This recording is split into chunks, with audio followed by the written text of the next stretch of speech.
ਤੁਸੀਂ ਸੁਣ ਰਹੇ ਹੋ ਨਾਨਕ ਸਿੰਘ ਦਾ ਨੋਵਲ ਮਝਧਾਰ ਅੰਕ 19ਵਾਂ। ਰੋਟੀ ਖਾ ਪੀ ਕੇ ਜਦ ਦੋਵੇਂ ਵਿਹਲੇ ਹੋਏ ਤਾਂ ਫਿਰ ਕਮਰੇ ਵਿੱਚ ਆਪੋ ਆਪਣੇ ਥਾਂ ਆ ਬੈਠੇ। ਆਕਾਸ਼ ਉੱਤੇ ਬੱਦਲਾਂ ਦਾ ਜਮਘਟਾ ਇੱਕ ਵਾਰੀ ਖਿੰਡ ਜਾਣ ਤੋਂ ਬਾਅਦ ਫਿਰ ਇਕੱਠਾ ਹੋਈ ਜਾ ਰਿਹਾ ਸੀ ਤੇ ਕਿਨਮਿਨ ਵੀ ਸ਼ੁਰੂ ਹੋ ਗਈ ਸੀ। ਡਾਕਟਰ ਦੇ ਅੰਗ-ਅੰਗ ਉੱਤੇ ਖੁਸ਼ੀ ਖੇਡ ਰਹੀ ਸੀ, ਪਰ ਪੁੰਨਿਆ, ਜਿਸ ਦੀ ਜੀਵਨ ਪੁਸਤਕ ਵਿੱਚ ਅੱਜ ਕੋਈ ਨਵਾਂ ਕਾਂਡ ਲਿਖਿਆ ਜਾਣ ਵਾਲਾ ਸੀ, ਖੁਸ਼ੀ ਦੇ ਥਾਂ ਇਸ ਵੇਲੇ ਦਿਲਗਿਰੀ ਦੇ ਡੂੰਘੇ ਵਹਿਣ ਵਿੱਚ ਵਹਿ ਰਹੀ ਸੀ। ਡਾਕਟਰ ਨੇ ਇੱਕ ਦੋ ਵਾਰੀ ਧਿਆਨ ਨਾਲ ਉਸ ਵੱਲ ਤੱਕਿਆ ਤੇ ਤੱਕ ਕੇ ਇਸ ਬੇਵਕਤ ਦੀ ਉਦਾਸੀ ਦਾ ਕਾਰਨ ਉਸ ਪਾਸੋਂ ਪੁੱਛਣਾ ਚਾਹਿਆ, ਪਰ ਪੁੱਛ ਨਾ ਸਕਿਆ, ਕਿਉਂਕਿ ਪੁੰਨਿਆ ਜੋ ਕੁਝ ਸੁਣਾਉਣ ਲੱਗੀ ਸੀ ਸਭ ਤੋਂ ਪਹਿਲਾਂ ਇਹੋ ਸੁਣਨ ਲਈ ਉਹ ਉਤਾਵਲਾ ਹੋ ਰਿਹਾ ਸੀ। ਪੁੰਨਿਆ ਨੇ ਦੱਸਣਾ ਸ਼ੁਰੂ ਕੀਤਾ, ਮੈਂ ਬਹੁਤਾ ਲਮਿਆਰ ਕੇ ਨਹੀਂ, ਸੰਖੇਪ ਵਿੱਚ ਦੱਸਾਂਗੀ। ਸਾਨੂੰ ਬਹੁਤ ਸਾਰੀਆਂ ਕੁੜੀਆਂ ਨੂੰ, ਜਿਨ੍ਹਾਂ ਦੀ ਗਿਣਤੀ ਮੈਂ ਨਹੀਂ ਸਾਂ ਕਰ ਸਕੀ, ਮੰਡੀ ਬਹਾਉਦੀਨ ਤੇ ਸਰਗੋਦੇ ਦੇ ਇਲਾਕੇ ਵਿੱਚੋਂ ਇਕੱਠਿਆਂ ਕਰਕੇ ਦੂਰ ਇੱਕ ਜੰਗਲ ਵਿੱਚ ਲਿਜਾਇਆ ਗਿਆ, ਜਿੱਥੇ ਬੈਠ ਕੇ ਉਹਨਾਂ ਲੋਕਾਂ ਨੇ ਗਰੁੱਪ ਦੇ ਹਿਸਾਬ ਨਾਲ ਆਪੋ ਵਿੱਚ ਸਾਡੀਆਂ ਵੰਡੀਆਂ ਪਾ ਲਈਆਂ। ਕਿਸੇ ਗਰੁੱਪ ਨੇ 10, ਕਿਸੇ ਨੇ 5, ਉਹਨਾਂ ਨੇ ਕੁੜੀਆਂ ਨੂੰ ਵੰਡ ਲਿਆ। ਇਸੇ ਤਰ੍ਹਾਂ ਸਾਨੂੰ 6-7 ਨੂੰ ਇੱਕ ਗਰੁੱਪ ਦੇ ਹਵਾਲੇ ਕੀਤਾ ਗਿਆ। ਉਸ ਤੋਂ ਬਾਅਦ ਰਾਤੋਂ ਰਾਤ ਸਾਨੂੰ ਇੱਕ ਪਿੰਡ, ਜਿਸ ਦਾ ਨਾਂ ਖਾਰੀਆ ਸੀ, ਲੈ ਗਏ। ਉਹਨਾਂ ਸਾਨੂੰ ਇੱਕ ਕੋਠੇ ਵਿੱਚ ਡੱਕ ਦਿੱਤਾ। ਦੂਸਰੇ ਦਿਨ ਉੱਥੋਂ ਕੱਢ ਕੇ ਇੱਕ ਹੋਰ ਥਾਂ ਲੈ ਗਏ, ਜਿੱਥੇ ਬਹੁਤ ਸਾਰੀ ਭੀੜ ਜੁੜੀ ਹੋਈ ਸੀ। ਸਭ ਤੋਂ ਪਹਿਲਾਂ ਤਾਂ ਉਹਨਾਂ ਸਾਰੀਆਂ ਕੁੜੀਆਂ ਦੀ ਤਲਾਸ਼ੀ ਲਈ। ਜੋ ਵੀ ਕਿਸੇ ਦੇ ਹੱਥੀਂ ਗੰਨੀ ਸੀ ਉਹਨਾਂ ਲਾ ਲਿਆ। ਮੇਰੇ ਕੋਲ ਤਾਂ ਕੋਈ ਗਹਿਣਾ ਨਹੀਂ ਸੀ, ਨਾ ਹੀ ਮੈਨੂੰ ਪਾਉਣ ਦੀ ਆਦਤ ਸੀ। ਸਿਰਫ ਛੋਟਾ ਜਿਹਾ 2-2.5 ਤੋਲਿਆਂ ਦਾ ਲੌਕਟ ਮੇਰੇ ਗਲ ਵਿੱਚ ਸੀ, ਸੋ ਮੈਂ ਪਹਿਲਾਂ ਹੀ ਗਲੋਂ ਲਾ ਕੇ ਆਪਣੀ ਗੁੱਤ ਵਿੱਚ ਲੁਕਾ ਛੱਡਿਆ ਸੀ, ਜਿਸ ਕਰਕੇ ਉਹ ਬਚਿਆ ਰਿਹਾ। ਉਸ ਭੀੜ ਵਿੱਚ ਬਹੁਤੇ ਕੁੜੀਆਂ ਦੇ ਹੀ ਵਿਹਾਜੂ ਸਨ। ਸਾਰੀ ਦਿਹਾੜੀ ਇਹੋ ਝਗੜਾ ਚੱਲਦਾ ਰਿਹਾ ਕਿ ਕਿਹੜੀ ਕੁੜੀ ਕਿਸ ਦੇ ਹਵਾਲੇ ਕੀਤੀ ਜਾਏ, ਤੇ ਜਦ ਉਹਨਾਂ ਵਿੱਚ ਕੋਈ ਸਮਝੌਤਾ ਨਾ ਹੋ ਸਕਿਆ ਤਾਂ ਇੱਕ ਬੁੱਢੇ ਮੌਲਵੀ ਜਿਹੇ ਨੂੰ ਇਸ ਗੱਲ ਦਾ ਅਖਤਿਆਰ ਦੇ ਦਿੱਤਾ ਗਿਆ ਕਿ ਉਹ ਆਪਣੀ ਮਰਜ਼ੀ ਨਾਲ ਜਿਸ ਨੂੰ ਚਾਹੇ ਦੇ ਦੇਵੇ।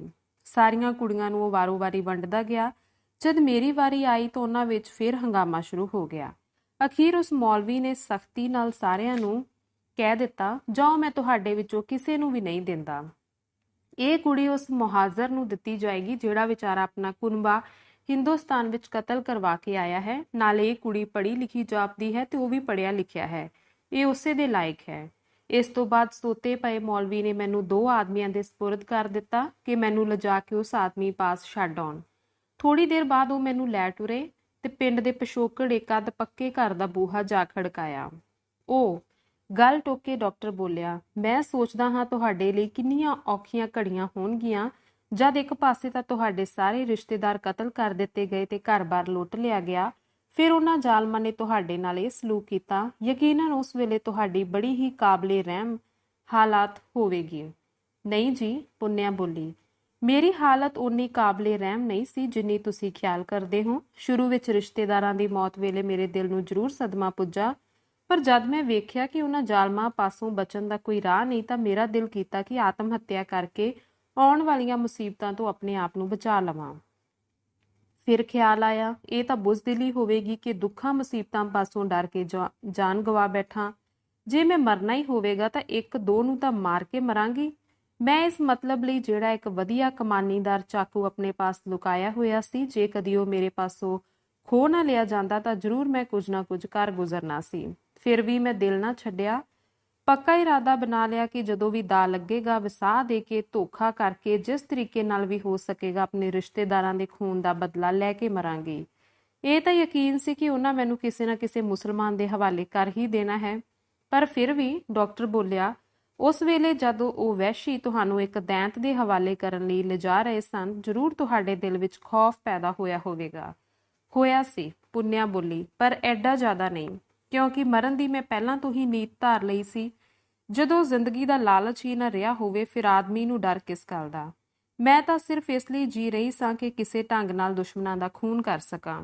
ਅੱਛਾ, ਫਿਰ? ਡਾਕਟਰ ਨੇ ਪੁੱਛਿਆ। ਪੁੰਨਿਆ ਬੋਲੀ, ਉਹ ਦੋਵੇਂ ਆਦਮੀ ਮੈਨੂੰ ਨਾਲ ਲੈ ਕੇ ਉਸ ਮਕਾਨ ਅੱਗੇ ਜਾ ਪਹੁੰਚੇ। ਉਹਨਾਂ ਬੂਹੇ ਨੂੰ ਧੱਕਾ ਦਿੱਤਾ, ਜਿਹੜਾ ਖੁੱਲ੍ਹਾ ਹੋਣ ਕਰਕੇ ਚੁਫੱਟ ਖੁੱਲ੍ਹ ਗਿਆ। ਅੰਦਰ ਇੱਕ ਕਾਲੇ ਵਿੱਚ ਮਿੱਟੀ ਦਾ ਦੀਵਾ ਜਗ ਰਿਹਾ ਸੀ, ਜਿਸ ਦੇ ਮੱਧਮ ਚਾਨਣ ਵਿੱਚ ਮੈਂ ਚੁਪਾਸੀ ਨਜ਼ਰ ਮਾਰ ਕੇ ਦੇਖਿਆ। ਕੋਠੜੀ ਜਾਂ ਕਮਰਾ, ਜੋ ਵੀ ਉਸਨੂੰ ਕਹਿ ਲਓ, ਕਾਫੀ ਖੁੱਲ੍ਹਾ ਸੀ, ਜਿਸ ਦੇ ਵਿਚਕਾਰ ਕਰਕੇ ਮੰਜੇ ਉੱਤੇ ਗੁੱਛਾ ਮੁੱਛਾ ਹੋ ਕੇ ਇੱਕ ਆਦਮੀ ਪਿਆ ਹੋਇਆ ਸੀ। ਕਮਰਾ ਕਿਸੇ ਹਿੰਦੂ ਨਿਵਾਸੀ ਦਾ ਜਾਪਦਾ ਸੀ, ਕਿਉਂਕਿ ਉਸ ਦੀ ਬਾਹਰਲੀ ਕੰਧ ਉੱਤੇ ਦੀਵਾਲੀ ਪੂਜਾ ਦੀਆਂ ਕੁਝ ਸਿੱਧ ਪੱਧਰੀਆਂ ਤਸਵੀਰਾਂ, ਫੁੱਲ ਬੂਟੇ, ਓਮ ਅਤੇ ਸਾਸਤਿਕਾ ਦੇ ਚਿੰਨ੍ਹ ਵਾਹੇ ਹੋਏ ਸਨ।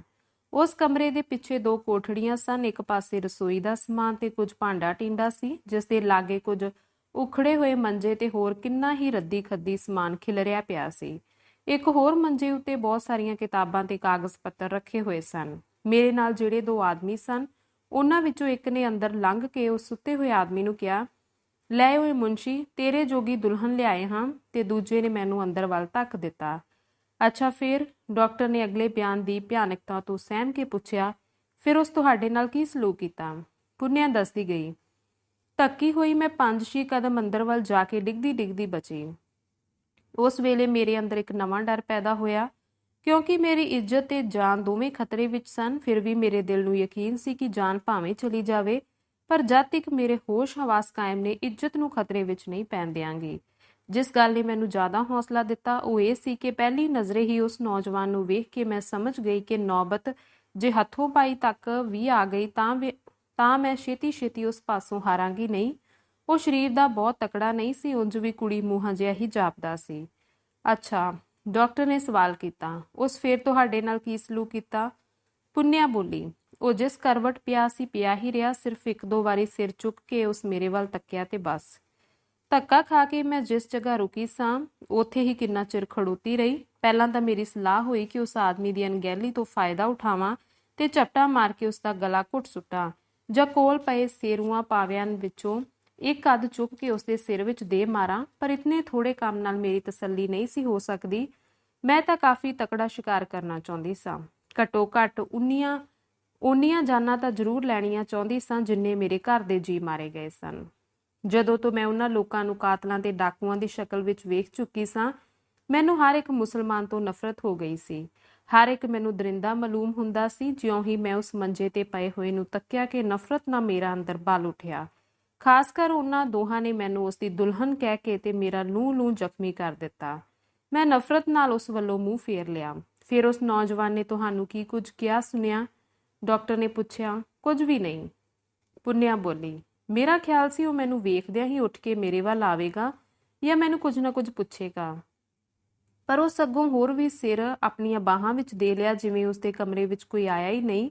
ਮੈਂ ਜਿੱਥੇ ਖੜੀ ਸਾਂ ਉੱਥੇ ਹੀ ਕਾਫੀ ਚਿਰ ਖੜੋਤੀ ਰਹੀ। ਉਹ ਦੋਵੇਂ ਆਦਮੀ ਚਲੇ ਗਏ ਸਨ।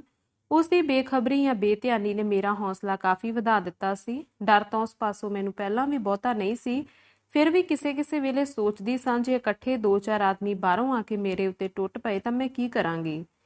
ਮੇਰੇ ਕਿੰਨਾ ਚਿਰ ਖੜੀ ਰਹਿਣ ਤੇ ਵੀ ਜਦ ਉਹ ਹਰਕਤ ਵਿੱਚ ਨਾ ਆਇਆ ਤਾਂ ਮੈਂ ਕੋਠੜੀ ਵਿੱਚ ਇੱਧਰ ਉੱਧਰ ਫਿਰਨ ਲੱਗ ਪਈ। ਉਸ ਵੇਲੇ ਇੱਕ ਵਾਰੀ ਮੇਰੀ ਨੀਅਤ ਹੋਈ ਕਿ ਸੇਰੂ ਜਾਂ ਪਾਵੇ ਦੇ ਵਾਰ ਨਾਲ ਉਸਦਾ ਕੰਮ ਤਮਾਮ ਕਰ ਦਿਆਂ। ਕੀ ਪਤਾ ਇਸ ਤੋਂ ਬਾਅਦ ਇਤਨਾ ਕਰਨ ਦਾ ਮੌਕਾ ਵੀ ਨਾ ਮਿਲੇ। ਦੀਵਾ ਦੁਰਾਡਾ ਹੋਣ ਕਰਕੇ ਪਹਿਲਾਂ ਮੈਂ ਉਸਦਾ ਚਿਹਰਾ ਚੰਗੀ ਤਰ੍ਹਾਂ ਨਹੀਂ ਸਾ ਦੇਖ ਸਕੀ, ਪਰ ਜਦ ਮੈਂ ਪਰਲੇ ਪਾਸੇ ਹੋਈ ਜਿੱਧਰ ਉਸ ਉੱਤੇ ਚਾਨਣਾ ਪੈ ਰਿਹਾ ਸੀ ਤਾਂ ਉਸਦਾ ਮੂੰਹ ਮੈਨੂੰ ਸਾਫ਼ ਦਿਸਿਆ। ਉਸ ਦੀਆਂ ਅੱਖਾਂ ਇਸ ਤਰ੍ਹਾਂ ਤਾੜੇ ਲੱਗੀਆਂ ਹੋਈਆਂ ਸਨ ਜਿਵੇਂ ਕਿਸੇ ਮੁਰਦੇ ਜਾਂ ਪਾਗਲ ਦੀਆਂ।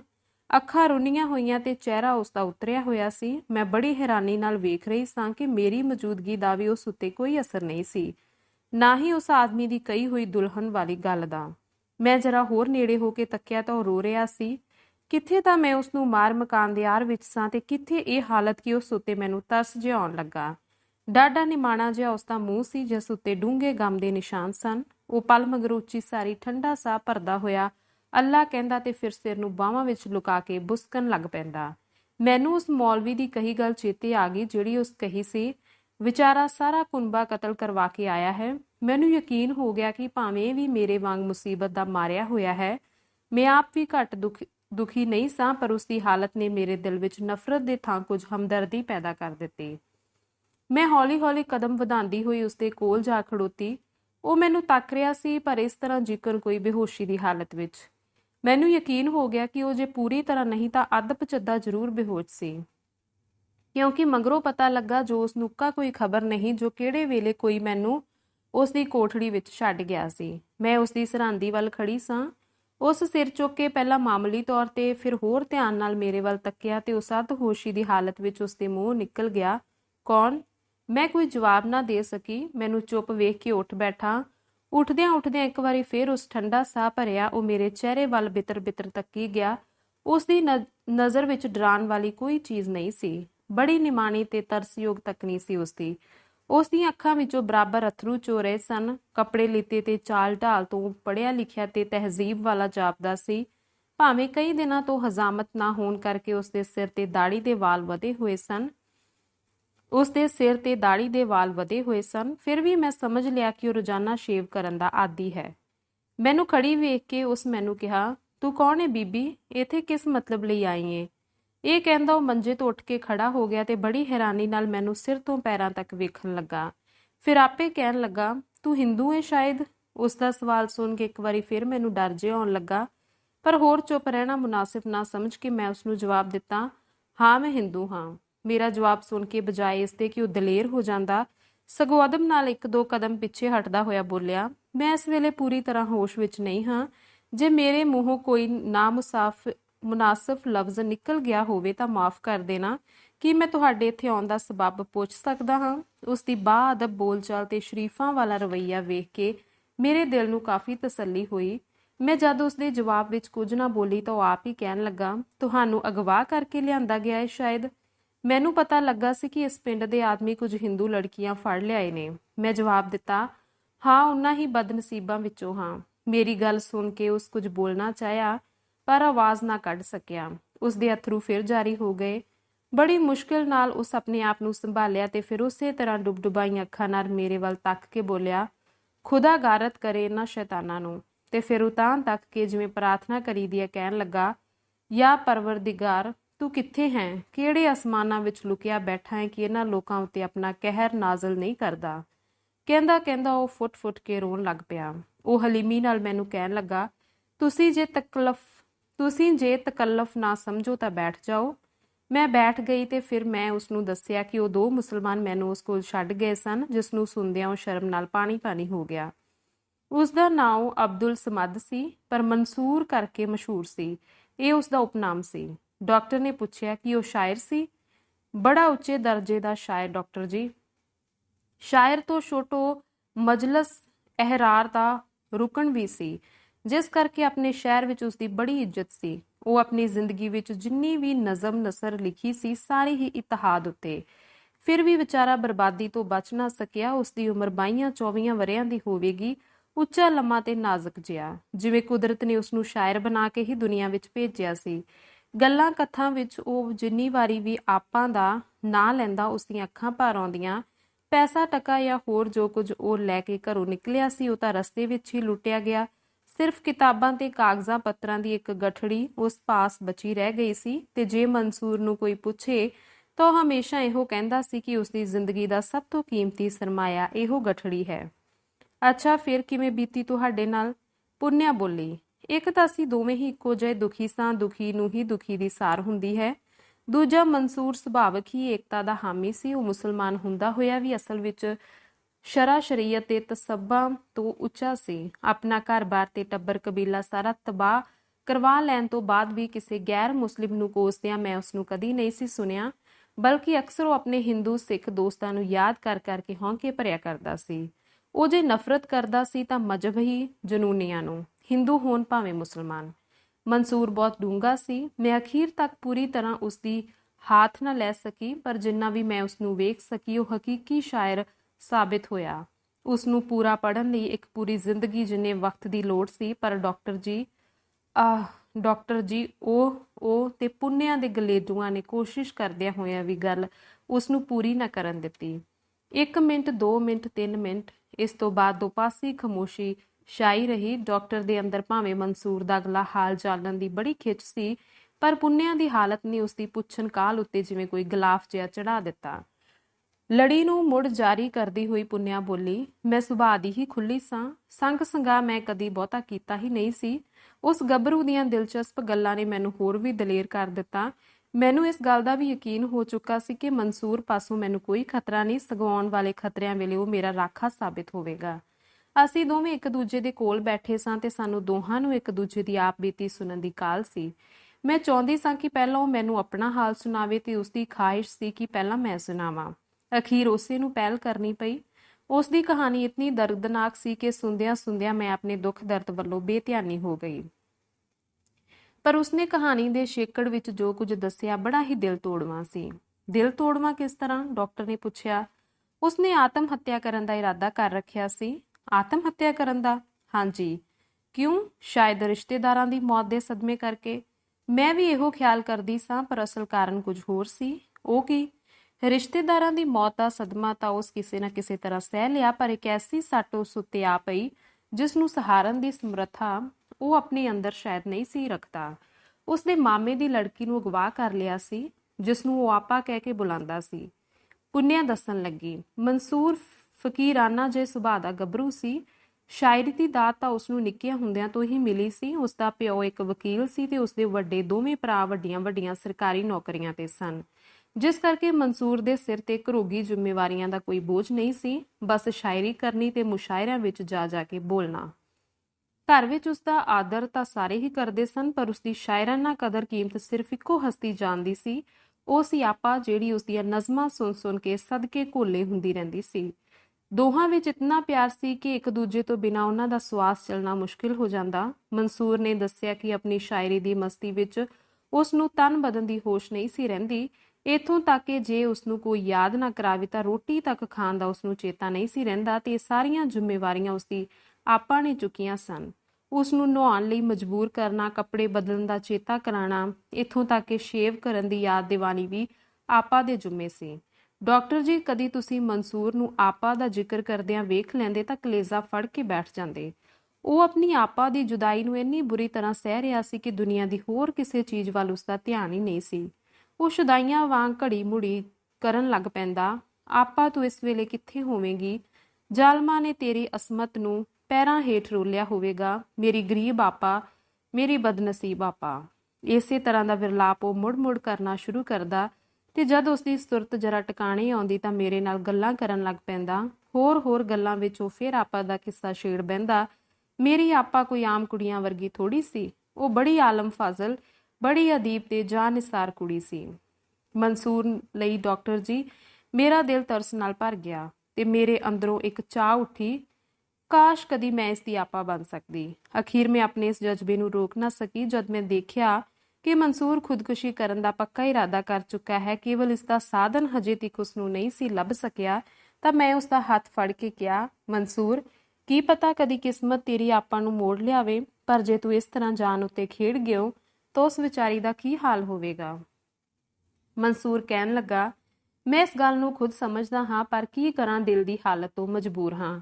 ਅੱਜ 7ਵਾਂ ਦਿਨ ਹੈ ਮੈਨੂੰ ਆਪਾ ਤੋਂ ਵਿਛੜਿਆ। ਮੇਰੇ ਅੰਦਰ ਕੋਸ਼ਿਸ਼ ਕਰਨ ਦੇ ਬਾਵਜੂਦ ਵੀ ਅਨਾਜ ਦਾ ਭੋਰਾ ਨਹੀਂ ਜਾ ਸਕਿਆ। ਉਹ ਵੇਖ ਲੋ ਗਿਣ ਕੇ ਜੋ ਕੁਝ ਮੈਂ ਖਾਧਾ ਹੈ। ਤੇ ਮੈਂ ਜਦ ਸਾਹਮਣੇ ਆਲੇ ਵਿੱਚ ਤੱਕੀ ਤਾਂ ਉਸ ਵਿੱਚ ਬਹੁਤ ਸਾਰੀਆਂ ਪੋਟਲੀਆਂ ਪਈਆਂ ਸਨ, ਜਿਨ੍ਹਾਂ ਨੂੰ ਮਗਰੋਂ ਜਦ ਮੈਂ ਖੋਲ ਕੇ ਵੇਖਿਆ ਤਾਂ ਹਰ ਇੱਕ ਵਿੱਚ 2-2 3-3 ਫੁਲਕੇ ਤੇ ਕੁਝ ਸਾਗ ਸਬਜ਼ੀ ਬੱਧੀ ਹੋਈ ਸੀ।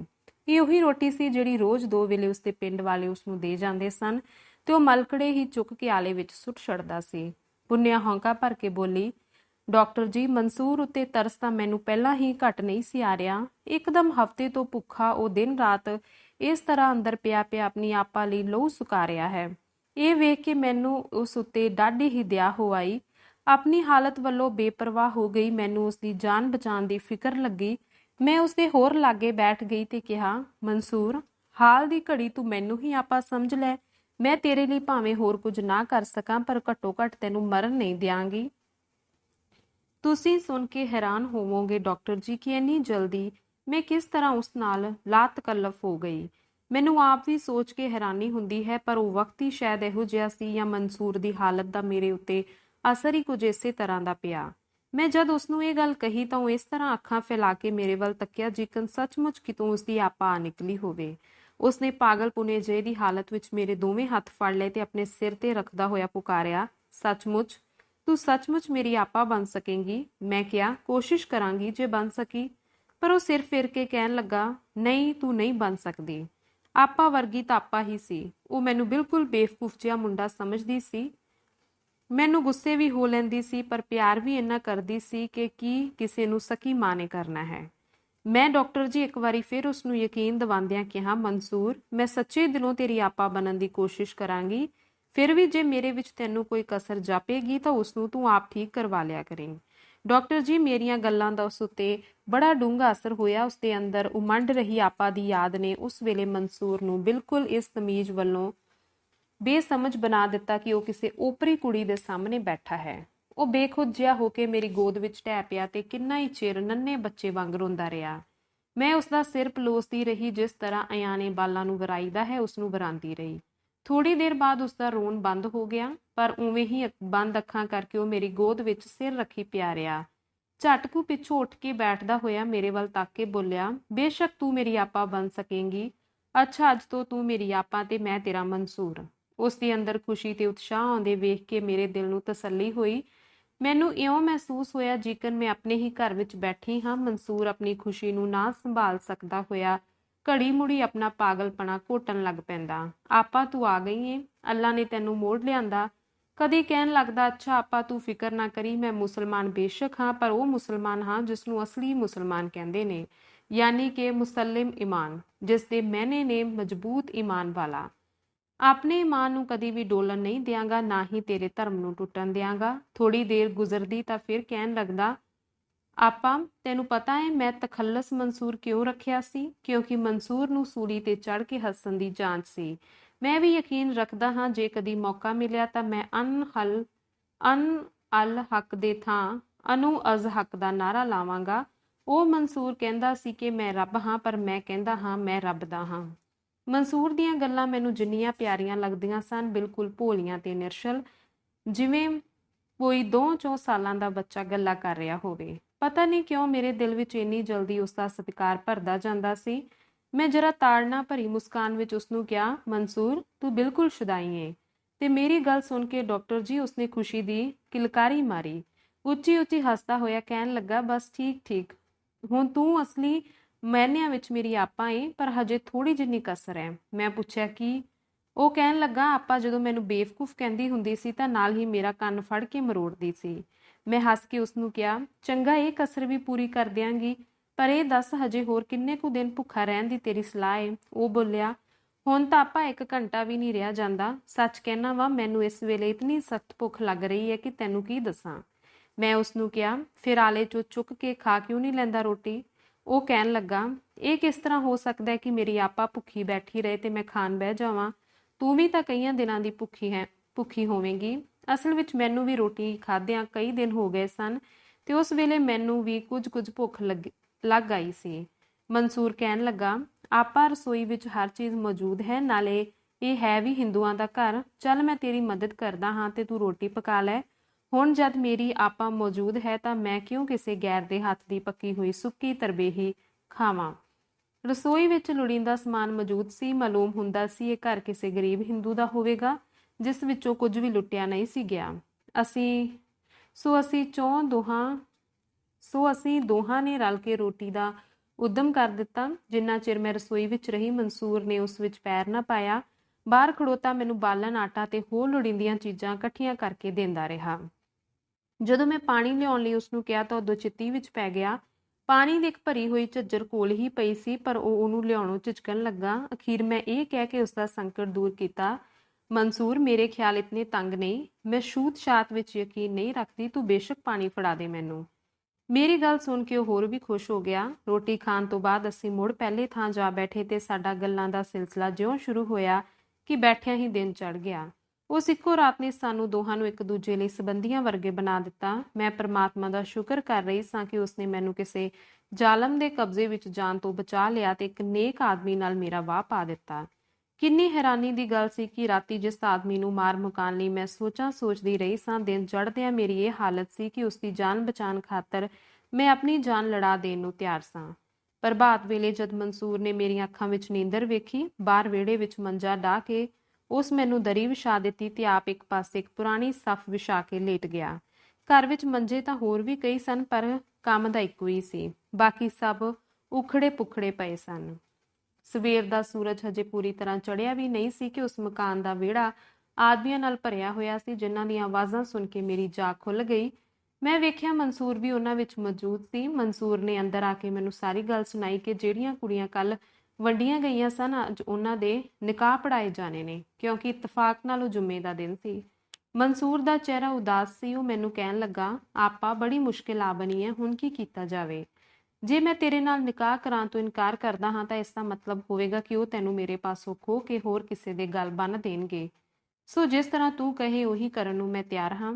ਅੱਛਾ, ਡਾਕਟਰ ਨੇ ਪੁੱਛਿਆ, ਫਿਰ ਤੁਸਾਂ ਕੀ ਜਵਾਬ ਦਿੱਤਾ? ਪੁੰਨਿਆ ਬੋਲੀ, ਮੈਂ ਉਸਦੀ ਗੱਲ ਸੁਣ ਕੇ ਬੜੀ ਘਬਰਾਈ। ਮਨਸੂਰ ਨੂੰ ਛੱਡ ਕੇ ਜੇ ਮੈਨੂੰ ਕਿਤੇ ਹੋਰ ਨਾਲ ਨਰੜ ਦੇਣ ਦਾ ਸਵਾਲ ਪੈਦਾ ਹੁੰਦਾ ਤਾਂ ਉਸ ਸੂਰਤ ਵਿੱਚ ਮੌਤ ਤੋਂ ਬਗੈਰ ਹੋਰ ਕਿਸੇ ਦਾ ਵੀ ਸਾਥ ਕਬੂਲਣਾ ਮੇਰੇ ਲਈ ਅਸੰਭਵ ਸੀ। ਫਿਰ ਮੈਨੂੰ ਨਿਰਾ ਆਪਣਾ ਹੀ ਤਾਂ ਫਿਕਰ ਨਹੀਂ ਸੀ, ਮਨਸੂਰ ਦੀ ਜਾਨ ਬਚਾਉਣ ਦੀ ਜ਼ਿੰਮੇਵਾਰੀ ਵੀ ਮੈਂ ਆਪਣੇ ਸਿਰ ਲੈ ਚੁੱਕੀ ਸਾਂ। ਮੇਰਾ ਯਕੀਨ ਸੀ ਜੇ ਮੈਂ ਉਸ ਪਾਸੋਂ ਵੱਖ ਹੋ ਗਈ ਤਾਂ ਉਹ ਜਿੰਦਾ ਨਹੀਂ ਰਹਿ ਸਕੇਗਾ। ਰਾਤ ਦੇ ਵਾਰਤਾਲਾਪ ਤੋਂ ਬਾਅਦ ਜਿਸ ਤਰ੍ਹਾਂ ਮੈਂ ਉਸਨੂੰ ਨਵੀਂ ਜ਼ਿੰਦਗੀ ਦੇ ਰੌ ਵਿੱਚ ਤੱਕਿਆ, ਇਸ ਦੀ ਰੌਸ਼ਨੀ ਵਿੱਚ ਮਨਸੂਰ ਲਈ ਮੈਥੋਂ ਵਿਛੜ ਕੇ ਇੱਕ ਦਿਨ ਵੀ ਕੱਟਣਾ ਅਣਹੋਣੀ ਗੱਲ ਸੀ। ਅਖੀਰ ਅਸਾਂ ਦੋਹਾਂ ਵਿੱਚ ਇਹ ਫੈਸਲਾ ਹੋਇਆ ਕਿ ਲੋਕ ਵਿਖਾਵੇ ਲਈ ਨਿਕਾਹ ਕਰਵਾ ਲਿਆ ਜਾਵੇ, ਪਰ ਅੰਦਰੂਨੀ ਤੌਰ ਤੇ ਮੈਂ ਉਸੇ ਤਰ੍ਹਾਂ ਉਸਦੀ ਆਪਾ ਬਣੀ ਰਹਾਂਗੀ। ਅੱਛਾ ਫਿਰ? ਡਾਕਟਰ ਨੇ ਉਤਾਵਲੀ ਨਾਲ ਪੁੱਛਿਆ। ਫਿਰ ਪੁੰਨਿਆ ਬੋਲੀ, ਇਸੇ ਉੱਤੇ ਅਮਲ ਦਰਾਮਦ ਕੀਤਾ ਗਿਆ। ਮਤਲਬ ਕਿ ਤੁਹਾਡਾ ਨਿਕਾਹ ਪੜਿਆ ਗਿਆ? ਹਾਂਜੀ। ਤੇ ਉਸ ਤੋਂ ਬਾਅਦ ਦਾ ਹਾਲ ਡਾਕਟਰ ਜੀ ਬੜਾ ਦਿਲ ਤੋੜਵਾ ਹੈ। ਅੱਛਾ, ਸੁਣਾਓ ਤਾਂ ਸਹੀ। ਪੁੰਨਿਆ ਸੁਣਾਉਣ ਲੱਗੀ। ਨਿਕਾਹ ਹੋ ਜਾਣ ਤੋਂ ਬਾਅਦ ਅਸੀਂ ਲੋਕਾਂ ਵਿੱਚ ਮੀਆਂ ਬੀਵੀ ਬਣ ਕੇ ਰਹਿਣ ਲੱਗੇ। ਉਸ ਤੋਂ ਥੋੜੇ ਹੀ ਦਿਨਾਂ ਬਾਅਦ ਮਨਸੂਰ ਨੂੰ ਪਟਵਾਰੀ ਦੀ ਨੌਕਰੀ ਮਿਲ ਗਈ। ਕੁਝ ਦਿਨਾਂ ਬਾਅਦ ਸਾਡੀ ਇੱਕ ਹੋਰ ਪਿੰਡ ਚੱਕ ਰਮਦਾਸ ਵਿੱਚ ਬਦਲੀ ਹੋ ਗਈ। ਪਿੰਡ ਦਾ ਨਾਮ ਬਦਲ ਕੇ ਚੱਕ ਮੋਮਨਾ ਰੱਖਿਆ ਗਿਆ ਸੀ। ਉੱਥੇ ਪਹੁੰਚ ਕੇ ਵੀ ਸਾਨੂੰ ਹਿੰਦੂ ਨਿਕਾਸੀਆਂ ਦਾ ਇੱਕ ਮਕਾਨ ਮਿਲ ਗਿਆ। ਸਾਡੇ ਦਿਨ ਆਰਾਮ ਨਾਲ ਗੁਜ਼ਰਨ ਲੱਗੇ। ਮਨਸੂਰ ਦੀ ਕਵਿਤਾ ਵਿੱਚ ਦਿਨੋਂ ਦਿਨ ਰਵਾਨੀ ਆ ਰਹੀ ਸੀ। ਉਸ ਤੋਂ ਪਹਿਲਾਂ ਉਰਦੂ ਕਵਿਤਾ ਨਾਲ ਮੇਰੀ ਕੋਈ ਦਿਲਚਸਪੀ ਨਹੀਂ ਸੀ। ਕੇਵਲ ਹਿੰਦੀ ਜਾਂ ਪੰਜਾਬੀ ਸਾਹਿਤ ਦੀ ਹੀ ਵਾਕਿਫ ਸਾਂ।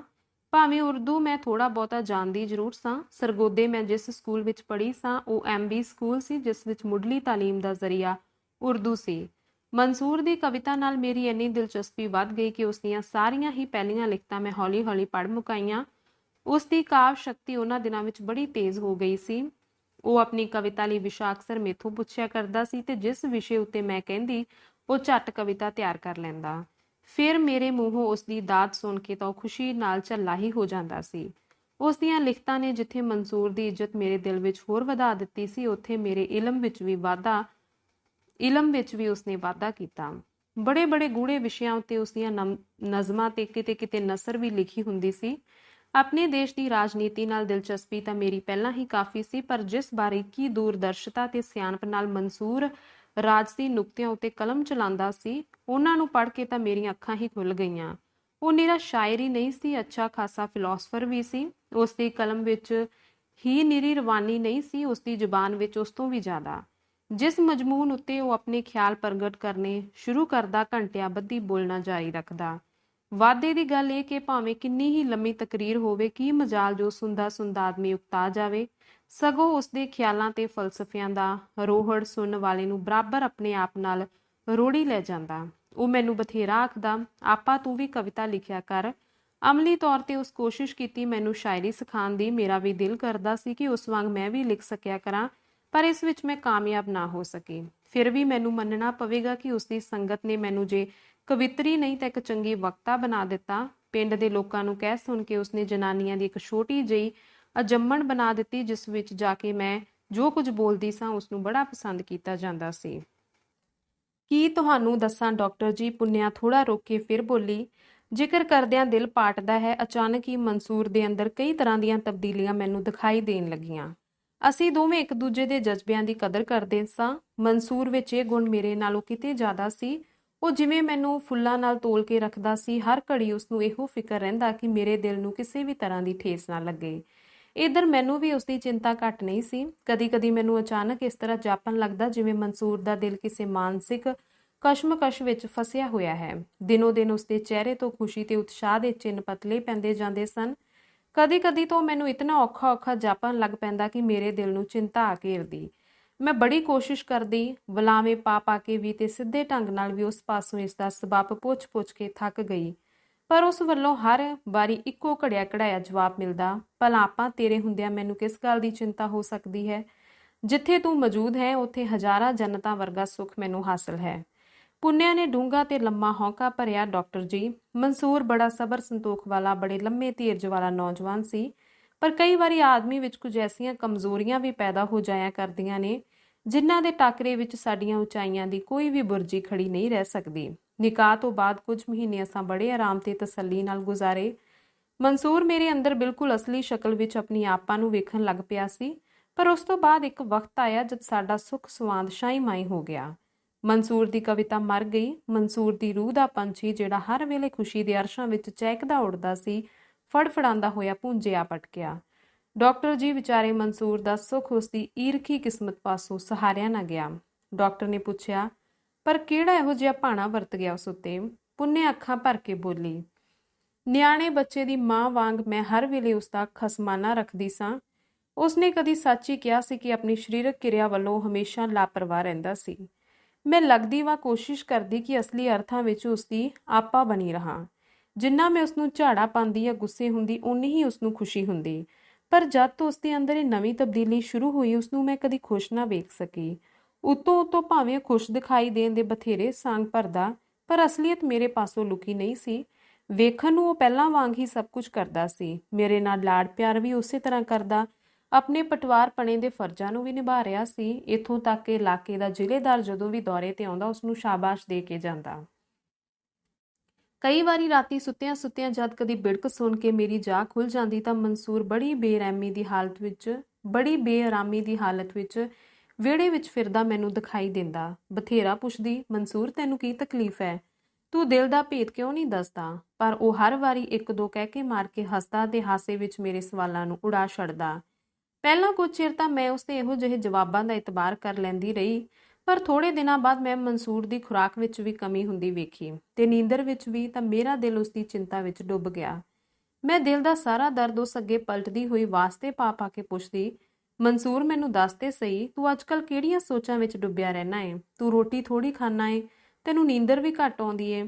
ਕਿੱਥੇ ਤੇ ਮੈਂ ਤੈਨੂੰ ਹਲੂਣ ਕੇ ਜਗਾਉਂਦੀ ਹੁੰਦੀ ਸਾਂ ਤੇ ਕਿੱਥੇ ਇਹ ਹਾਲ ਹੈ ਕਿ ਤੂੰ ਮੇਰੇ ਨਾਲੋਂ ਵੀ ਅਗੇਤਰਾ ਉੱਠ ਬਹਿਣਾ ਏ। ਪਰ ਮਨਸੂਰ ਇਹੋ ਜਿਹੀਆਂ ਗੱਲਾਂ ਕਹਿ ਕੇ ਹਮੇਸ਼ਾ ਮੈਨੂੰ ਟਾਲਣ ਦੀ ਕੋਸ਼ਿਸ਼ ਕਰਦਾ ਰਹਿੰਦਾ। ਕੁਝ ਵੀ ਨਹੀਂ ਆਪਾ, ਖੁਰਾਕ ਮੈਂ ਜਾਣ ਕੇ ਘਟਾਈ ਹੈ। ਵੇਖਦੀ ਨਹੀਂ ਮੁਲਕ ਉੱਤੇ ਕਿੰਨਾ ਅੰਨ ਸੰਕਟ ਆ ਰਿਹਾ ਏ। ਅਸੀਂ ਸਾਰੇ ਹੀ ਜੇ ਕਦੀ ਰੋਜ਼ਾਨਾ ਇੱਕ ਰੋਟੀ ਦੀ ਬਚਤ ਕਰੀਏ ਤਾਂ ਬਿਨਾਂ ਕਿਸੇ ਤਰੱਦਦ ਤੋਂ ਹੀ ਇਹ ਦੂਰ ਹੋ ਸਕਦਾ ਹੈ। ਤੇ ਜਿਹੜੀ ਤੂੰ ਨੀਂਦਰ ਦੀ ਗੱਲ ਕਰਨੀ ਹੈ, ਤੈਨੂੰ ਪਤਾ ਹੈ ਕਿ ਸ਼ਾਇਰ ਨੂੰ ਕਈ ਵਾਰੀ ਆਪਣੀ ਕਵਿਤਾ ਲਈ ਪੈਰਾਂ ਬੱਧੀ ਜਾਗਣਾ ਪੈਂਦਾ ਏ। ਪੁੰਨਿਆ ਹੌਂਕਾ ਭਰ ਕੇ ਬੋਲੀ, ਡਾਕਟਰ ਜੀ, ਮੈਂ ਮਨਸੂਰ ਨੂੰ ਦਿਲੋਂ ਪਿਆਰ ਕਰਦੀ ਸਾਂ, ਜਿਵੇਂ ਛੋਟੇ ਭਰਾ ਜਾਂ ਪੁੱਤਰ ਨੂੰ ਕਰੀਦਾ ਹੈ। ਉਸਦੀ ਜਰਾ ਜਿੰਨੀ ਤਕਲੀਫ ਮੇਰੀ ਭੁੱਖ ਨੀਂਦਰ ਹਰਾਮ ਕਰ ਦਿੰਦੀ ਸੀ। ਤੁਸੀਂ ਖੁਦ ਸੋਚੋ, ਕਿੱਥੇ ਤਾਂ ਉਹ 4-5 ਫੁਲਕੇ ਖਾਂਦਾ ਸੀ, ਕਿੱਥੇ ਡੇਢ ਦੂਹ ਤੇ ਆ ਗਿਆ। ਨਾ ਤਾਂ ਉਸਦੇ ਚਿਹਰੇ ਉੱਤੇ ਪਹਿਲਾਂ ਵਰਗੀ ਟੈਕ ਬੈਕ ਰਹੀ, ਨਾ ਹੀ ਉਸਦੀਆਂ ਗੱਲਾਂ ਵਿੱਚ ਗਰਮੀ, ਜਿਵੇਂ ਉਸਦਾ ਸਭ ਕੁਝ ਠੰਡਾ ਹੋਈ ਜਾਂਦਾ ਸੀ। ਸਮਾਂ ਬੀਤਦਾ ਗਿਆ ਤੇ ਮਨਸੂਰ ਦਿਨੋਂ ਦਿਨ ਢਹਿੰਦੀਆਂ ਕਲਾਂ ਵੱਲ ਜਾਂਦਾ ਗਿਆ। ਹਰ ਇੱਕ ਦਿਨ ਜਿਹੜਾ ਚੜ੍ਹਦਾ ਮੇਰੀ ਚਿੰਤਾ ਨੂੰ ਵਧਾਈ ਚਲਾ ਜਾ ਰਿਹਾ ਸੀ। ਮਨਸੂਰ ਦੇ ਚਿਹਰੇ ਉੱਤੇ ਪਲੱਤਨ ਸਾਫ਼ ਦਿਖਾਈ ਦੇਣ ਲੱਗ ਪਈ। ਉਸਦਾ ਪਿੰਡਾ ਵੀ ਕੁਝ ਨਿੱਘਾ ਰਹਿਣ ਲੱਗ ਪਿਆ। ਸਿਆਲ ਬੀਤ ਰਿਹਾ ਸੀ, ਪਰ ਠੰਡ ਕਾਫੀ ਸੀ। ਇੱਕ ਸ਼ਾਮੀ ਜਦੋਂ ਪਟਵਾਰਖਾਨੇ ਤੋਂ ਵਾਪਸ ਆਇਆ ਤਾਂ ਆਉਂਦਾ ਹੀ ਅੰਦਰ ਜਾ ਕੇ ਮੰਜੇ ਤੇ ਟਹਿ ਪਿਆ। ਕਮਰੇ ਦੋਵੇਂ ਨਾਲੋਂ ਨਾਲ ਸਨ। ਸੱਜੇ ਪਾਸੇ ਵਾਲੇ ਵਿੱਚ ਉਸਦਾ ਮੰਜਾ ਹੁੰਦਾ ਸੀ, ਖੱਬੇ ਵਿੱਚ ਮੇਰਾ। ਅੰਦਰ ਜਾ ਕੇ ਜਦ ਮੈਂ ਉਸਦੀ ਹਾਲਤ ਵੇਖੀ ਤਾਂ ਕਲੇਜੇ ਵਿੱਚੋਂ ਹੂਕ ਨਿਕਲ ਗਈ। ਹਨੇਰੇ ਕਰਕੇ ਮਨਸੂਰ ਨੂੰ ਮੇਰੇ ਆਉਣ ਦਾ ਪਤਾ ਨਹੀਂ ਸੀ ਲੱਗ ਸਕਿਆ। ਉਹ ਦਬਮੀ ਜਿਹੀ ਆਵਾਜ਼ ਵਿੱਚ ਕਰਾ ਰਿਹਾ ਸੀ। ਦੋਹਾਂ ਹੱਥਾਂ ਨਾਲ ਸਿਰ ਨੂੰ ਘੁੱਟੀ ਉਹ ਉਤਾਣੇ ਮੂੰਹ ਮੰਜੇ ਤੇ ਪਿਆ ਹੋਇਆ ਸੀ। ਮੈਂ ਜਦ ਆਵਾਜ਼ ਦਿੱਤੀ ਤਾਂ ਉਹ ਤਰਬਕ ਕੇ ਉੱਠ ਬੈਠਾ। ਮੈਂ ਉਸਦੇ ਕੋਲ ਬੈਠ ਗਈ। ਹੱਥ ਫੜਿਆ ਤਾਂ ਅੰਗਿਆਰ ਵਾਂਗ ਮੱਗ ਰਿਹਾ ਸੀ। ਦਿਲ ਕਰੇ ਕਦੀ ਆਪਣਾ ਕਲੇਜਾ ਚੀਰ ਕੇ ਵੀ ਇਸ ਅੱਗੇ ਰੱਖਣਾ ਪਵੇ ਤਾਂ ਰੱਖ ਦਿਆਂ, ਜੇ ਇੱਕ ਵਾਰੀ ਮੈਨੂੰ ਇਸ ਦੇ ਦੁੱਖ ਦਰਦ ਦਾ ਥਹੁ ਮਿਲ ਸਕੇ। ਡਾਕਟਰ ਜੀ, ਪੁੰਨਿਆ ਅਥਰੂ ਵਹਾਉਂਦੀ ਹੋਈ ਬੋਲੀ। ਮੈਂ ਬੇਤਹਾਸ਼ਾ ਉਸ ਉੱਤੇ ਡਿੱਗ ਪਈ ਤੇ ਉਸਦੇ ਸਿਰ ਨੂੰ ਹੱਥਾਂ ਵਿੱਚ ਘੁੱਟ ਕੇ ਚਲਾਣ ਲੱਗੀ। ਮਨਸੂਰ, ਤੂੰ ਕਿੰਨਾ ਜ਼ਾਲਮ ਹੈ। ਮੈਂ ਆਪਣਾ ਸਭ ਕੁਝ ਗਵਾਉਣ ਤੋਂ ਬਾਅਦ ਤੈਨੂੰ ਲੱਭਾ ਸੀ, ਪਰ ਜਾਪਦਾ ਤੂੰ ਵੀ ਮੈਨੂੰ ਛੱਡ ਕੇ ਮੌਤ ਵੱਲ ਭੱਜਾ ਜਾ ਰਿਹਾ ਹੈ। ਉਹ ਮੇਰੀ ਗੋਦੀ ਵਿੱਚ ਸਿਰ ਰੱਖ ਕੇ ਜਿਸ ਤਰ੍ਹਾਂ ਅਕਸਰ ਰੱਖ ਦਿੰਦਾ ਸੀ, ਕਹਿਣ ਲੱਗਾ, ਚੰਗੀ ਆਪਾ, ਇਹ ਤੂੰ ਕੀ ਕਹਿ ਰਹੀ ਏ? ਮਨਸੂਰ ਆਪਣੀ ਪਿਆਰੀ ਆਪਾ ਨੂੰ ਛੱਡ ਸਕਦਾ ਏ? ਮੈਂ ਰੋਂਦਿਆਂ ਜਵਾਬ ਦਿੱਤਾ, ਠੀਕ ਕਹਿੰਦੀ ਹਾਂ ਮਨਸੂਰ, ਤੂੰ ਮੇਰੇ ਨਾਲ ਦਗਾ ਕਰ ਰਿਹਾ ਏ। ਤੇਰੇ ਦਿਲ ਵਿੱਚ ਜ਼ਰੂਰ ਕੁਝ ਹੈ ਜਿਹੜਾ ਤੂੰ ਮੈਥੋਂ ਲੁਕਾਇਆ ਹੋਇਆ ਏ। ਮੈਂ ਵੇਖਦੀ ਹਾਂ ਦਿਨੋਂ ਦਿਨ ਤੇਰੀ ਸਿਹਤ ਤੇ ਅਸਰ ਪੈ ਰਿਹਾ ਏ। ਰਾਤੀ ਸੁੱਤਿਆਂ ਵੀ ਮੈਂ ਤੈਨੂੰ ਹੌਕੇ ਭਰਦਿਆਂ ਸੁਣਦੀ ਹਾਂ। ਕੀ ਤੂੰ ਦਿਲ ਦੀ ਕੁੰਡੀ ਨਹੀਂ ਖੋਲੇਗਾ ਮਨਸੂਰ? ਆਪਣੀ ਆਦਤ ਅਨੁਸਾਰ ਉਹ ਕਹਿਕਾ ਮਾਰ ਕੇ ਇਸ ਤਰ੍ਹਾਂ ਹੱਸਿਆ ਜਿਵੇਂ ਮੇਰੀ ਨਾ ਸਮਝੀ ਉੱਤੇ ਖਿੱਲੀ ਉਡਾ ਰਿਹਾ ਹੋਵੇ। ਕਹਿਣ ਲੱਗਾ, ਤੂੰ ਬਿਲਕੁਲ ਝੱਲੀ ਏ ਆਪਾ, ਬਿਲਕੁਲ ਕਮਲੀ। ਭਲਾ ਅੱਜ ਤੀਕ ਮੈਂ ਕਦੀ ਕੋਈ ਗੱਲ ਤੇਰੇ ਤੋਂ ਛੁਪਾਈ ਏ? ਦੁਨੀਆ ਵਿੱਚ ਮੇਰੇ ਲਈ ਹੋਰ ਹੈ ਹੀ ਕਿਹੜਾ? ਕਿ ਤੇਥੋਂ ਲੁਕਾ ਕੇ ਮੈਂ ਜਿਸ ਨੂੰ ਦਿਲ ਦਾ ਭੇਦ ਦੇਵਾਂਗਾ। ਸੱਚ ਜਾਣ ਆਪਾ, ਉਂਝ ਭਾਵੇਂ ਮੈਨੂੰ ਕੁਝ ਹੋਵੇ ਨਾ ਹੋਵੇ, ਪਰ ਤੇਰੇ ਇਹਨਾਂ ਝੱਲ ਪੁਣਿਆਂ ਨੇ ਮੈਨੂੰ ਜ਼ਰੂਰ ਬਿਮਾਰ ਕਰ ਦੇਣਾ ਏ। ਰੱਬ ਦੇ ਵਾਸਤੇ ਇਹੋ ਜਿਹੇ ਵਹਿਮਾਂ ਨੂੰ ਦਿਲੋਂ ਕੱਢ ਛੱਡ ਜੇ ਮੇਰੀ ਖੈਰ ਚਾਹੁੰਦੀ ਏ। ਫਿਰ ਉਸ ਦਾ ਸਰੀਰ ਹੱਡੀਆਂ ਦਾ ਪਿੰਜਰ ਦਿਖਾਈ ਦੇਣ ਲੱਗ ਪਿਆ।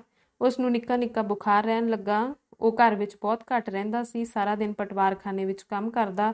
ਸੋਤੇ ਪਏ ਉੱਥੋਂ ਆਉਂਦਾ ਤੇ ਆਉਂਦਿਆਂ ਹੀ ਅੰਦਰ ਜਾ ਕੇ ਮੰਜੇ ਉੱਤੇ ਲੰਮਾ ਪੈ ਜਾਂਦਾ। ਜਿੰਨੀ ਵਾਰੀ ਮੈਂ ਨਜ਼ਰ ਭਰ ਕੇ ਉਸ ਵੱਲ ਤੱਕਦੀ, ਕਲੇਜੇ ਵਿੱਚ ਰੁੱਗ ਭਰਿਆ ਜਾਂਦਾ। ਹਰ ਵਾਰੀ ਅਰਮਾਨ ਭਰੀ ਆਹ ਨਿਕਲਦੀ। ਰਾਤੀ ਕਈ ਵਾਰੀ ਉੱਠ ਕੇ ਮੈਂ ਉਸ ਦੀਆਂ ਬਿੜਕਾਂ ਲੈਂਦੀ ਰਹਿੰਦੀ। ਅਕਸਰ ਉਸ ਨੂੰ ਕਿਸੇ ਨਾ ਕਿਸੇ ਸ਼ਕਲ ਵਿੱਚ ਜਾਗਦਾ ਹੀ ਵੇਖਦੀ। ਕਦੀ ਉਹ ਦੀਵਾ ਬਾਲ ਕੇ ਕੁਝ ਲਿਖ ਰਿਹਾ ਹੁੰਦਾ, ਕਦੀ ਬਾਹਰ ਵਿਹੜੇ ਵਿੱਚ ਟਹਿਲਦਾ ਨਜ਼ਰੀ ਆਉਂਦਾ ਤੇ ਕਦੀ ਮੰਜੇ ਉੱਤੇ ਹੀ ਪਿਆ ਉਸਲ ਵੱਟੇ ਲੈਂਦਾ। ਮੈਂ ਤਿੱਗੋ ਜ਼ੋਰੀ ਉਸ ਨੂੰ ਲਿਟਾਉਣ ਦੀ ਕੋਸ਼ਿਸ਼ ਕਰਦੀ, ਪਰ ਉਸ ਦੀਆਂ ਅੱਖਾਂ ਵਿੱਚ ਨੀਂਦਰ ਲਿਆਉਣੀ ਤਾਂ ਮੇਰੇ ਵਾਸਤੇ ਗੱਲ ਨਹੀਂ ਸੀ। ਫਿਰ ਮਨਸੂਰ ਨੂੰ ਬੁਖਾਰ ਤੋਂ ਛੁੱਟ ਜ਼ੁਕਾਮ ਦੀ ਵੀ ਤਕਲੀਫ ਪੈਦਾ ਹੋ ਗਈ, ਜਿਸ ਦੀ ਵਜ੍ਹਾ ਇਹੋ ਸੀ ਕਿ ਉਹ ਰਾਤ ਵੇਖਦਾ ਨਾ ਪ੍ਰਭਾਤ ਤੇ ਉਵੇਂ ਹੀ ਮੰਜੇ ਤੋਂ ਉੱਠ ਕੇ ਬਾਹਰ ਵਿਹੜੇ ਵਿੱਚ ਜਾ ਕੇ ਟਹਿਲਣ ਲੱਗ ਪੈਂਦਾ। ਇਸ ਕਰਕੇ ਮੈਨੂੰ ਉਸ ਦੀ ਨਿਗਰਾਨੀ ਜ਼ਿਆਦਾ ਕਰਨੀ ਪੈ ਰਹੀ ਸੀ। ਇੱਕ ਰਾਤ ਦਾ ਜ਼ਿਕਰ ਹੈ, ਪੂਰਨਮਾਸ਼ੀ ਦੀ ਰਾਤ ਸੀ। ਅੱਧੀ ਕੁ ਰਾਤੀ ਮੇਰੀ ਅੱਖ ਖੁੱਲੀ। ਮਨਸੂਰ ਦੀ ਖਬਰ ਲੈਣ ਲਈ ਮੈਂ ਉਸ ਦੀ ਕੋਠੜੀ ਵਿੱਚ ਜਾ ਵੜੀ। ਵੇਖਿਆ ਤਾਂ ਮੰਜਾ ਖਾਲੀ। ਬਾਹਰ ਨਿਕਲੀ, ਵਿਹੜੇ ਵਿੱਚ ਚੰਨ ਦੀ ਚਾਨਣੀ ਫੈਲੀ ਹੋਈ ਸੀ। ਹਰ ਪਾਸੇ ਨਜ਼ਰ ਦੌੜਾਈ, ਪਰ ਮਨਸੂਰ ਕਿਤੇ ਵਿਖਾਈ ਨਾ ਦਿੱਤਾ।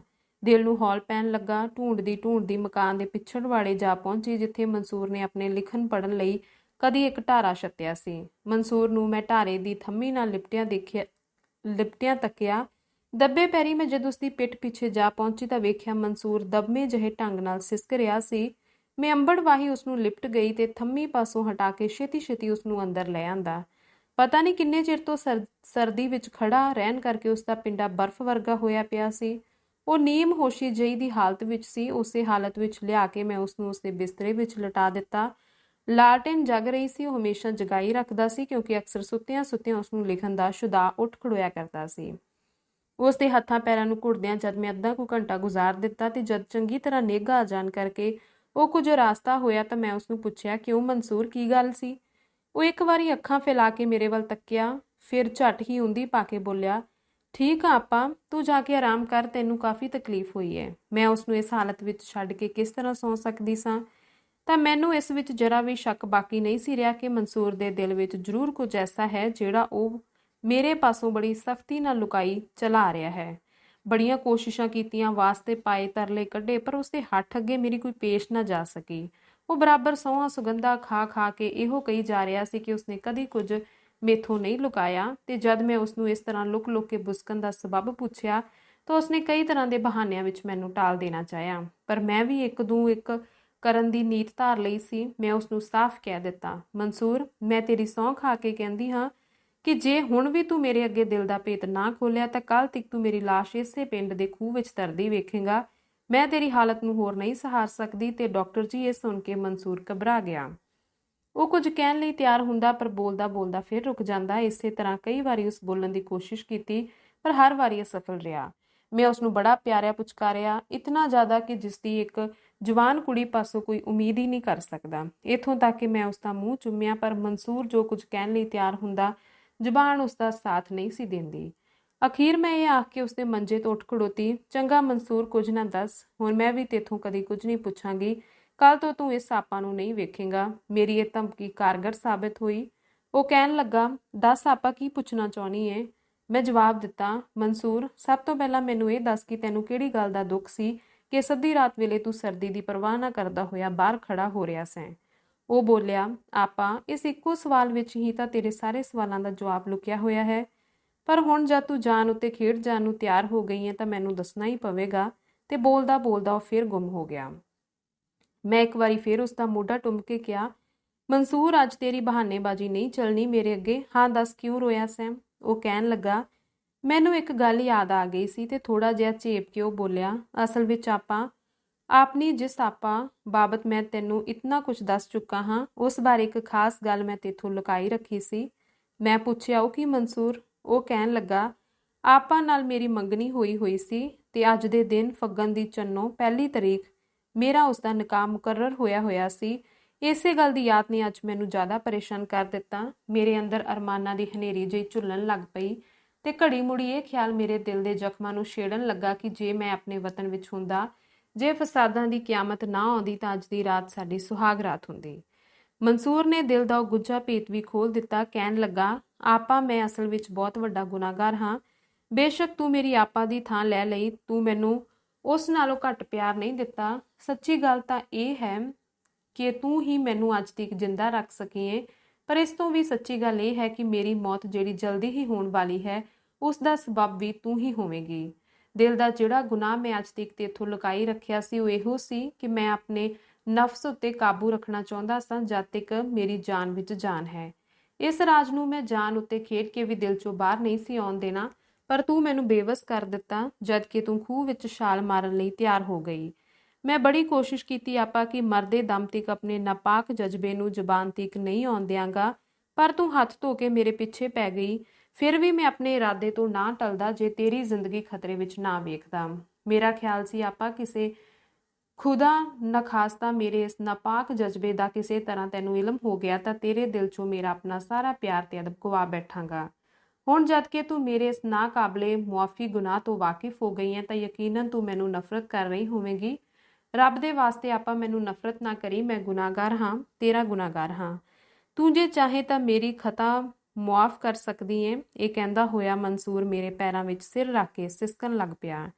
ਅੱਛਾ ਫੇਰ? ਡਾਕਟਰ ਨੇ ਪੁੱਛਿਆ। ਫਿਰ ਮੈਂ ਝਟਕੂ ਕਿਸੇ ਡੂੰਘੀ ਸੋਚ ਵਿੱਚ ਡੁੱਬੀ ਰਹੀ। ਕਿਸੇ ਖਤਰਨਾਕ ਰਸਤੇ ਪੈਣ ਲਈ ਮੈਂ ਆਪਣੇ ਆਪ ਨੂੰ ਤਿਆਰ ਕਰਦੀ ਰਹੀ। ਇਸ ਤੋਂ ਬਾਅਦ ਮੈਂ ਮੰਜੇ ਤੋਂ ਉੱਠ ਖੜੋਤੀ ਤੇ ਉੱਠ ਕੇ ਮੈਂ ਕੋਠੜੀ ਦਾ ਬੂਹਾ ਬੰਦ ਕਰ ਦਿੱਤਾ। ਬੂਹਾ ਬੰਦ ਕਰ ਦਿੱਤਾ ਤੁਸਾਂ? ਹਾਂ, ਤੇ ਨਾਲੇ ਅੰਦਰੋਂ ਕੁੰਡਾ ਵੀ ਅੜਾ ਦਿੱਤਾ। ਫਿਰ ਮੈਂ ਲਾਲਟਨ ਵੀ ਬੁਝਾ ਦਿੱਤੀ। ਓ, ਡਾਕਟਰ ਤਰਬਕਿਆ ਜਿਵੇਂ ਸਿਰ ਵਿੱਚ ਪੱਥਰ ਦੀ ਚੋਟ ਖਾ ਕੇ। ਉਸਦੇ ਖੁਸ਼ਕ ਗਲੇ ਵਿੱਚੋਂ ਭਰੜਾਇਆ ਜਿਹਾ ਪ੍ਰਸ਼ਨ ਨਿਕਲਿਆ। ਤੇ ਇਸ ਤੋਂ ਬਾਅਦ ਪੁੰਨਿਆ ਨੇ ਬਿਨਾਂ ਕਿਸੇ ਸ਼ਰਮਿੰਦਗੀ ਦੇ ਭਾਵ ਤੋਂ ਜਵਾਬ ਦਿੱਤਾ, ਇਸ ਤੋਂ ਬਾਅਦ ਮਨਸੂਰ ਨਾਲ ਮੇਰਾ ਆਪਾ ਦਾ ਰਿਸ਼ਤਾ ਖਤਮ ਹੋ ਗਿਆ। ਖਤਮ ਹੋ ਗਿਆ? ਡਾਕਟਰ ਨੇ ਥਥਲਾਂਦਿਆਂ ਕਿਹਾ। ਯਾਨੀ? ਜੀ ਹਾਂ, ਪੁੰਨਿਆ ਨੇ ਉਸੇ ਨਿਰਭੈਤਾ ਵਿੱਚ ਜਵਾਬ ਦਿੱਤਾ। ਮੈਂ ਮਨਸੂਰ ਲਈ ਉਹੀ ਕੁਝ ਬਣ ਗਈ ਜੋ ਉਹ ਚਾਹੁੰਦਾ ਸੀ। ਮਨ ਦੇ ਬਦਲ ਨਾਲ ਹੀ ਸਾਡਾ ਤਨ, ਸਾਡਾ ਆਲਾ ਦੁਆਲਾ, ਮੁੱਕਦੀ ਗੱਲ ਕਿ ਸਾਡੀ ਦੁਨੀਆ ਹੀ ਬਦਲ ਜਾਇਆ ਕਰਦੀ ਹੈ। ਡਾਕਟਰ ਆਨੰਦ ਦੇ ਸਾਹਮਣੇ ਬੈਠੀ ਹੋਈ ਪੁੰਨਿਆ, ਜਿਹੜੀ ਹੁਣ ਤੋਂ 2 ਘੜੀਆਂ ਪਹਿਲਾਂ ਉਸਦੇ ਪਿਆਰ ਦੀ ਪੂੰਜੀ ਤੇ ਉਸਦੀ ਸ਼ਰਧਾ ਦੀ ਪ੍ਰੀਤਮਾ ਸੀ, ਇੱਕਦਮ ਬਦਲ ਕੇ ਪਾਪ ਦੀ ਮੂਰਤ ਤੇ ਨਫ਼ਰਤ ਦੀ ਪਾਤਰ ਬਣ ਗਈ। ਜਿਸ ਪੁੰਨਿਆ ਦੀ ਇੱਕ ਅਦਾ ਉੱਤੇ ਡਾਕਟਰ 100 ਜਾਨਾਂ ਨਾਲ ਸਦਕੇ ਸੀ, ਉਹੀ ਇਸ ਵੇਲੇ ਉਸਨੂੰ ਬਦਕਾਰੀ ਦੀ ਤਸਵੀਰ ਦਿਖਾਈ ਦੇਣ ਲੱਗ ਪਈ। ਮਨ ਉਹ ਪੁੰਨਿਆ ਦਾ ਕਿਹਾ ਹੋਇਆ ਇਹ ਛੋਟਾ ਜਿਹਾ ਵਾਕ ਅੱਗ ਦਾ ਪਲੀਤਾ ਬਣ ਕੇ ਉਸਦੀ ਨਾੜ ਨੂੰ ਲੂ ਗਿਆ। ਖੁਦ ਪੁੰਨਿਆ ਦੇ ਮੂੰਹੋਂ ਇਹ ਸਾਰਾ ਕੁਝ ਸੁਣ ਕੇ ਉਸਦੇ ਦਿਲ ਨੂੰ ਯਕੀਨ ਨਹੀਂ ਸੀ ਬਚਦਾ ਕਿ ਉਸਨੇ ਇਹ ਵਾਕ ਪੁੰਨਿਆ ਦੇ ਮੂੰਹੋਂ ਸੁਣੇ ਨੇ। ਜਿਹੜੀ ਗੱਲ ਖਾਸ ਤੌਰ ਤੇ ਇਸ ਵੇਲੇ ਡਾਕਟਰ ਦੇ ਦਿਲ ਨੂੰ ਪਿੰਜ ਕੇ ਰੂਹ ਦੇ ਤੁੰਬਿਆਂ ਵਾਂਗ ਉਡਾ ਰਹੀ ਸੀ, ਉਹ ਇਹ ਕਿ ਇੰਨਾ ਕੁਝ ਦੱਸ ਜਾਣ ਤੇ ਵੀ ਪੁੰਨਿਆ ਦੇ ਚਿਹਰੇ ਉੱਤੇ ਸ਼ਰਮਿੰਦਗੀ ਜਾਂ ਪਛਤਾਵੇ ਦਾ ਚਿੰਨ੍ਹ ਮਾਤਰ ਵੀ ਉਸਨੂੰ ਦਿਖਾਈ ਨਹੀਂ ਸੀ ਦੇ ਰਿਹਾ।